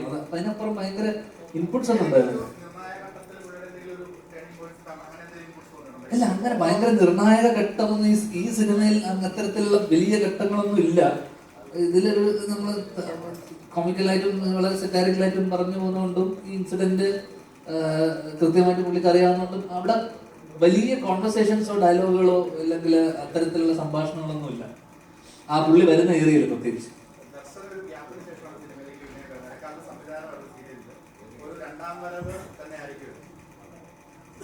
അത് നിങ്ങളല്ലേ പറയേണ്ടത്, വരവാണോ പോക്കാണോ എന്നുള്ളത്.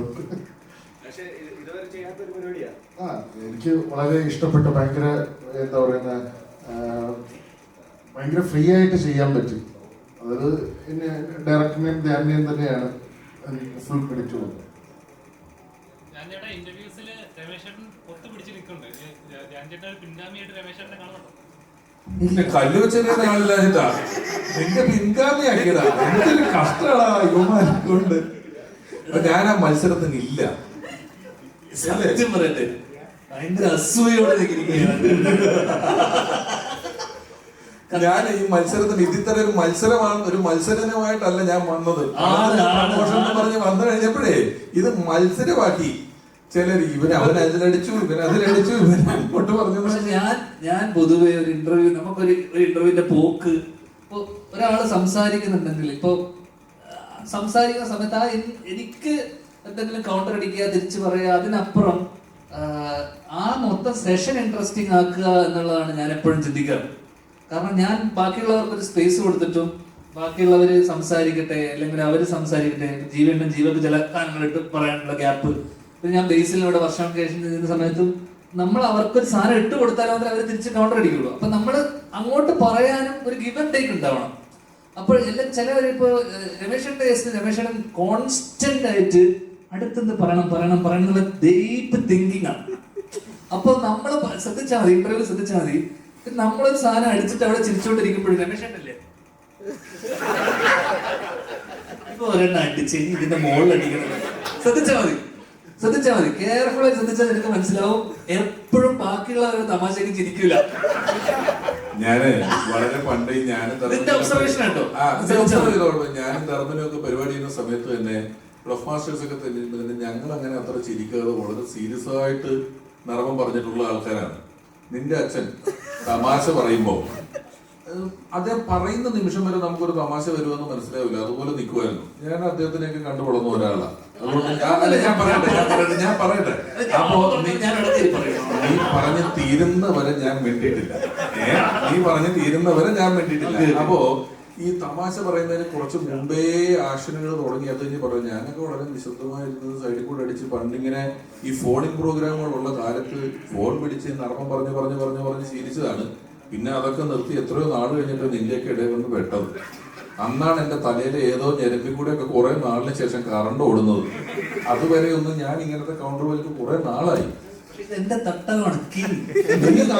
നീ എടുത്തോ, നീ തന്നെ ഇവിടുത്തെ രാജാവ്, വേറെ ആരുമില്ല. നീ കാരണമല്ലേ ഇപ്പൊ കപ്പൽ മൂലയില് പിന്നെ വന്നത്. പിന്നെ നീ അല്ല രാജാവ് എന്ന് പറയേണ്ട കാര്യം തിരിക്കുന്നത്. കാരണം എന്റെ ഡിജിറ്റൽ ഫാൻസിന് വലിയ വിലയിലായിരുന്നു. ഞാൻ അന്ന് പറഞ്ഞപ്പോ ഇത് വലിയ കാര്യം എടുത്തില്ല. അയ്യോ എന്റെ പൊന്നടാവേദിനെ സംഭവിച്ചിരിക്കുന്നത്. അപ്പൊ പലപ്പോഴും നമ്മൾ പറയുന്ന തമാശയും ബാക്കിയുള്ളവർ പറയുന്ന തമാശകളെ നമ്മൾ ആസ്വദിക്കുക എന്നുള്ളതാണ് ഏറ്റവും വലിയ ഇമ്പോർട്ടൻറ്റ്. അപ്പൊ എന്താ വെച്ചാൽ ഞാൻ ബേസിലുമായിട്ട് ഇരിക്കുന്ന വർഷം കേസ് എനിക്ക് ഭയങ്കര ഇൻട്രസ്റ്റ്, ഒരു സെഷൻ പോലെയാണല്ലോ. പിന്നെ നമ്മളെ ഈ പറയുന്ന നമുക്ക് പരിചയമുള്ള ഇതിലുള്ള ഒരുപാട് ആൾക്കാരുണ്ട്, ഇവരുമായിട്ടുള്ള ഇന്ററാക്ഷൻ ആണല്ലോ സിനിമ ഇതിന്റെ കൂടെ. കാരണം എത്ര പേര് സിനിമയെ കുറിച്ച് എന്ത് പറയാൻ പറ്റും? സിനിമയെ കുറിച്ച് നമുക്കൊരു 5-10 വാക്കിൽ തീരും. അല്ലെങ്കിൽ അതെല്ലാരും വന്നിട്ട് എന്താ പറയുന്നത്, സിനിമയെ കുറിച്ച് പറയുമ്പോൾ ഇതിനെ പറ്റി കൂടുതലൊന്നും പറയാൻ പറ്റൂല, ഇതിൽ ഇത്രയും പറയാൻ പറ്റും, ഇങ്ങനെയല്ലേ പറയുള്ളൂ, ഇതൊരു ഇങ്ങനെയാണ്. അപ്പൊ ബാക്കി 5 മിനിറ്റ് കൊണ്ട് സിനിമയുടെ ചർച്ചകളൊക്കെ തീരും. ബാക്കിയുള്ളത് വെറും ചിറ്റ് പോലത്തെ കോൺവെർസേഷൻ ആണ്, കാഷ്വൽ കോൺവെർസേഷൻ. ഒരു കാര്യം നീ പറഞ്ഞ പ്രശ്നം അങ്ങനെ ഉണ്ടെങ്കിൽ എനിക്ക് അതിനെക്കുറിച്ച് പഠിക്കണമല്ലോ. ഉണ്ടെങ്കിൽ എനിക്ക് തോന്നുന്ന കാര്യം ഇപ്പൊ കഴിഞ്ഞ കുറെ അധികം നാളുകളായിട്ട് ഈ തമാശയിലുള്ള പൊളിറ്റിക്കൽ കറക്റ്റ്നെസ്, നമ്മൾ പറയുന്നതിനെ പേഴ്സണലി എടുക്കുക, സീരിയസ് ആയിട്ട് എടുക്കുക എന്നൊക്കെയുള്ള കാര്യം കൊണ്ട് ഞാൻ തലയിലൊരു സൈമൾട്ടേനിയസ് ആയിട്ട് ഒരു എഡിറ്റിംഗ് പ്രോസസ്സ് നടക്കുന്നുണ്ട്. പണ്ട് ഇത് ഞാനോ ധർമ്മനോ ഒക്കെ ഇരുന്ന് അങ്ങോട്ടും ഇങ്ങോട്ടും പറയുന്നതിന് നമുക്ക് ഈ കുഴപ്പമില്ല.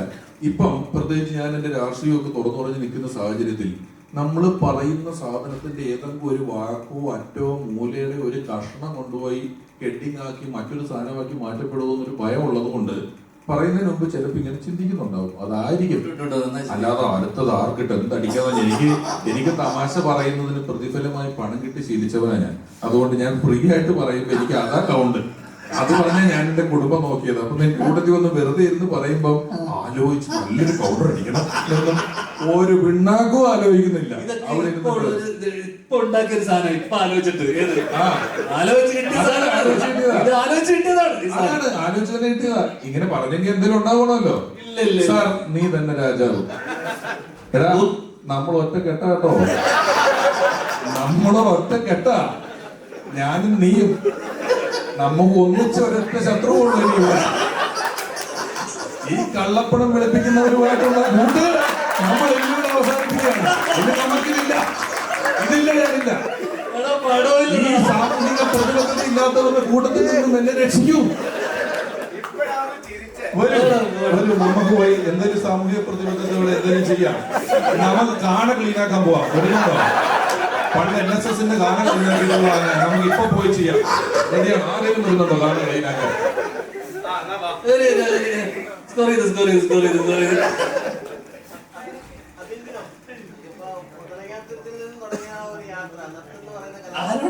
നീ തന്നെ വർത്താനം പറയണോ വീഡിയോ കോൾ ചെയ്യണോ? അവൻ വീഡിയോ കോൾ ചെയ്ത് ആരോടും മിണ്ടുക.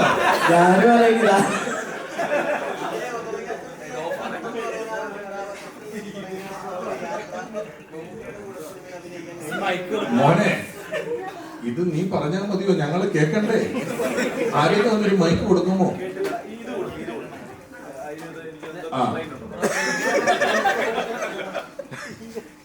അതില് ഇപ്പം മമ്മൂക്കയുടെ കൂടെ അഭിനയിക്കാൻ കഴിഞ്ഞു, ലാലേട്ടന്റെ കൂടെ ഇപ്പൊ അഭിനയിച്ചുകൊണ്ടിരിക്കുന്നു. ഇപ്പം ആപ് കൈസയുടെ ഒരു പ്രധാനപ്പെട്ട ഒരു കഥാപാത്രമാണെന്നാണ് മനസ്സിലാക്കാൻ കഴിയുന്നത്. ആ ഒരു യാത്ര എങ്ങനെ ഉണ്ടായിരുന്നു? പിന്നെ ഈ ഒരു വൈബ് ടീമിന്റെ കൂടെ ഉള്ള ഒരു എക്സ്പീരിയൻസ്? നല്ല രസമുള്ള യാത്രയായിരുന്നു. ഒരു സഞ്ചാരിയുടെ വൈബ്, ഇതേ വൈബ് തന്നെയായിരുന്നു. നല്ല രസമാണ് ഇവരായിട്ട് വർക്ക് ചെയ്യാനും. വിനയ് ചേട്ടനാണ് എന്നെ അപ്കൈസയിലോട്ട് വിളിക്കുന്നത്. അപ്പം ഫസ്റ്റ് ധ്യാൻ ചേട്ടൻ്റെ സ്ക്രിപ്റ്റാണ്. അപ്പം ഇതിൻ്റെ ക്യാരക്ടറും പറഞ്ഞപ്പോഴത്തേക്കും ചെയ്യാം, എന്നെ കൊണ്ടാവുന്ന രീതിയിൽ ചെയ്യാൻ പറ്റുമെന്നുള്ള രീതിയിലാണ് ഞാൻ ഈ ക്യാരക്ടർ എടുത്തത്. അപ്പം അങ്ങനെ ചെയ്തിട്ടുണ്ട്. അപ്പം ആ ഒരു യാത്ര ഒരിക്കലും പ്രതീക്ഷിച്ചില്ല, അവരോട് രണ്ടുപേരും കൂടെ അഭിനയിക്കാൻ പറ്റുമെന്ന് പ്രതീക്ഷിച്ചില്ല. യാദൃശ്ചികമായി വന്നതാണ്. നേരത്തെയൊക്കെ നത്തെന്ന് പറഞ്ഞായിരുന്നു ആളുകളൊക്കെ അറിയപ്പെട്ടത്. അപ്പൊ നമ്മുടെ നാട്ടിലാണെങ്കിലും നത്തെന്നായിരുന്നു കൂടുതൽ പേര് അറിയപ്പെട്ടത്. ഇപ്പൊ അബിൻ ബിനോ എന്ന് പറഞ്ഞു കഴിഞ്ഞാൽ ആളെ അറിയുന്ന ഒരു സ്ഥിതിയിലേക്ക് വന്നിട്ടുണ്ട്. അപ്പം എങ്ങനെയാണ് അതിന്റെ ഒരു? ഇല്ല, ഞാൻ സാധാരണ ഈ ഷൂട്ടിംഗ് സെറ്റിലൊക്കെ ചെല്ലുമ്പോഴത്തേക്കും അഭിനന്ദ വിളിച്ചു കഴിഞ്ഞാൽ ഞാനങ്ങനെ തിരിഞ്ഞു നോക്കാറില്ല. നത്തെന്ന് വിളിച്ചാൽ ഞാൻ തിരിച്ചു നോക്കത്തുള്ളൂ. ഞാൻ തന്നെ ആ പേര് മറന്നിരിക്കുകയാണ്. അപ്പോൾ അങ്ങനെ തിരിച്ചു വന്നതായിട്ട് എനിക്ക് തോന്നുന്നില്ല. ഏത് പേര് വിളിച്ചാലും ചീത്ത പേര് ഇല്ലാതിരുന്നാൽ മതി. പടങ്ങൾ 2025 പടങ്ങളൊക്കെ അഭിനയിക്കാനുള്ള പടങ്ങളൊക്കെ തീർന്നുകൊണ്ടിരിക്കുകയാണ്. ഈ ഡയറക്ഷനിലോട്ട് കയറുവാൻ തുടങ്ങി. ഇപ്പൊ റൈറ്റിംഗിൽ ഒരു പടം ഇപ്പൊ ഇറങ്ങാൻ പോകുന്നു. അടുത്ത പ്രോജക്ട് ഏതാണ്? ഡയറക്ഷൻ തന്നെയല്ലേ? ഏപ്രിൽ മെയ് വരെ കുറച്ച് കമ്മിറ്റ്മെന്റ്സ് ഉണ്ട്. അത് കഴിഞ്ഞ് കഴിഞ്ഞാൽ കഴിഞ്ഞു. ഏത് ജോണർ ആയിരിക്കും? ഏകദേശം ഒരു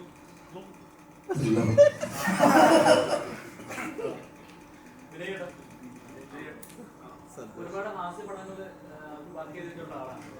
അടികപ്പേരെ പോലുള്ള പടങ്ങളൊക്കെ. അപ്പോൾ അതുപോലെ തന്നെ ഇതിനകത്ത് ഒരു പ്രൂവ് എടുത്താൽ നന്നായിട്ട് ഹാസ്യ വർക്കാവുന്ന ആൾക്കാരാണ് ധ്യാൻ്റെ പോലത്തെ ആൾക്കാർ, അജോർജി സാർ പോലത്തെ ആൾക്കാർ,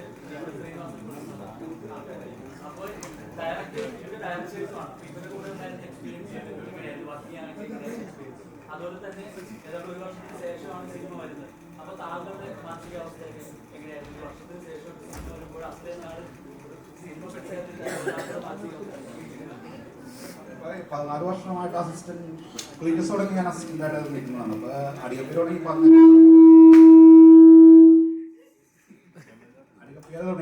എൻ്റെ കൂടെ ഉണ്ട്. അപ്പൊ പല കഥകളും നമ്മളിങ്ങനെ ഡിസ്കസ് ചെയ്യുന്ന കൂട്ടത്തില് വന്നൊരു കഥയുമാണിത്. അപ്പൊ അതിനു മുമ്പ് നമ്മൾ പാതിരക്കുർബാന എന്ന് പറഞ്ഞിട്ട് പറഞ്ഞ് അനൗൺസ് ചെയ്തിട്ട് ഷൂട്ട് ചെയ്യണമെങ്കിൽ ഒരു 3 ആഴ്ച മുമ്പ് കോവിഡിന്റെ സെക്കൻഡ് ലോക്ക്ഡൌണിലപ്പോൾ നമ്മൾ ഊട്ടിയിലൊക്കെ ലൊക്കേഷനൊക്കെ ഫിക്സ് ചെയ്ത് അത് നിന്നുപോയത്. അപ്പോഴാണ് എന്നെ പറഞ്ഞ് നമുക്ക് ഇങ്ങനെ ഒരു പടം ചെയ്യാം എത്രയും പെട്ടെന്ന് പറഞ്ഞിട്ട് വരുന്നത്. ഇനി ഇത്രയും ആശ്രമങ്ങൾക്ക് അതിച്ചേട്ടനും ഞാനൊക്കെ ആണെങ്കിൽ നമ്മൾ ത്രൂ ഔട്ട് എപ്പോഴും കമ്മ്യൂണിക്കേഷൻ ഉള്ള ആൾക്കാരാണ്. രമേശ് ചേട്ടനായിട്ട് ഞാൻ ആദ്യമായിട്ട് ഇത് ചെയ്യണത്. പക്ഷേ നമ്മളൊരു സീൻ ഡെവലപ്പ് ചെയ്തിട്ട് രമേശ് ചേട്ടൻ്റെ അടുത്ത് ഇരുന്നിട്ട് നമുക്ക് ഡയലോഗ്സ് ഈ കൗണ്ടേഴ്സ് വന്ന സമയത്ത് ഇതൊരു രമേശ് ചേട്ടൻ ചെയ്യാത്ത ടൈപ്പ് ഒരു ക്യാരക്ടർ ആയതുകൊണ്ട് തന്നെ പുള്ളി അതിന് അത്രയ്ക്കും ഇൻപുട്സ് നമുക്ക് തരുന്നുണ്ടായിരുന്നു. ഡയലോഗ്സ് നമുക്ക് ഇങ്ങനെ ചെയ്ത് നോക്കാം. പിന്നെ അജിച്ചേട്ടനും രമേശ് ചേട്ടനും കൂടി ഇംപ്രൂവൈസ് ചെയ്തിട്ട് അതിനെ ഏറ്റവും മാക്സിമം നന്നാക്കാനായിട്ടുള്ള എല്ലാ പരിപാടികളും നമുക്ക് ഭയങ്കര സപ്പോർട്ടായിരുന്നു. എനിക്ക് മൊത്തം ആർട്ടിസ്റ്റിന്റെ ഭാഗത്ത് നിന്ന് ഭയങ്കര സപ്പോർട്ട് ഉണ്ടായിരുന്നു. പിന്നെ ഈ ഒരു വർഷം ഇറങ്ങാതിരിക്കുന്ന സമയത്ത് ഇടയ്ക്ക് സങ്കടം വരുന്ന സമയത്ത് ഇങ്ങനെ ഈ രാത്രികളിൽ ധ്യാനം വിളിച്ചിട്ട് സങ്കടമൊക്കെ പറയുന്നത് നമ്മളെ മാക്സിമം ചേർത്ത് നിർത്താനാണ് എല്ലാവരും നോക്കിയിരിക്കുന്നത്. സന്തോഷം ഇപ്പോൾ ഇറങ്ങാൻ പോകുന്നത്. അപ്പൊ നമ്മുടെ വളരെ ഹാപ്പി ആയിട്ടുള്ള നല്ല നല്ല കാര്യങ്ങളൊക്കെ വേണ്ട ഇടാൻ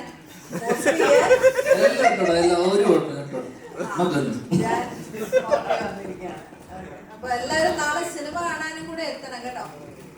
രാവിലെ അപ്പൊ എല്ലാരും രാവിലെ 28-ാം തീയതി രാവിലെ സിനിമ കണ്ടിട്ട് മുൻവിധിയോടെ അല്ലാതെ പോയി സിനിമ കണ്ടിട്ട് പറ കേട്ടോ. നല്ലതാണെങ്കിൽ മാക്സിമം ചിൽച്ചിലായിട്ട്. Thank you so much. Thank you കേട്ടോ. So thank you so much everyone. Happy birthday to you.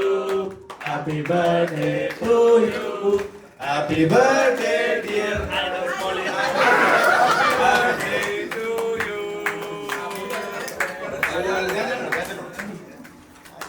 കേൾക്കാന്ന് പറഞ്ഞത്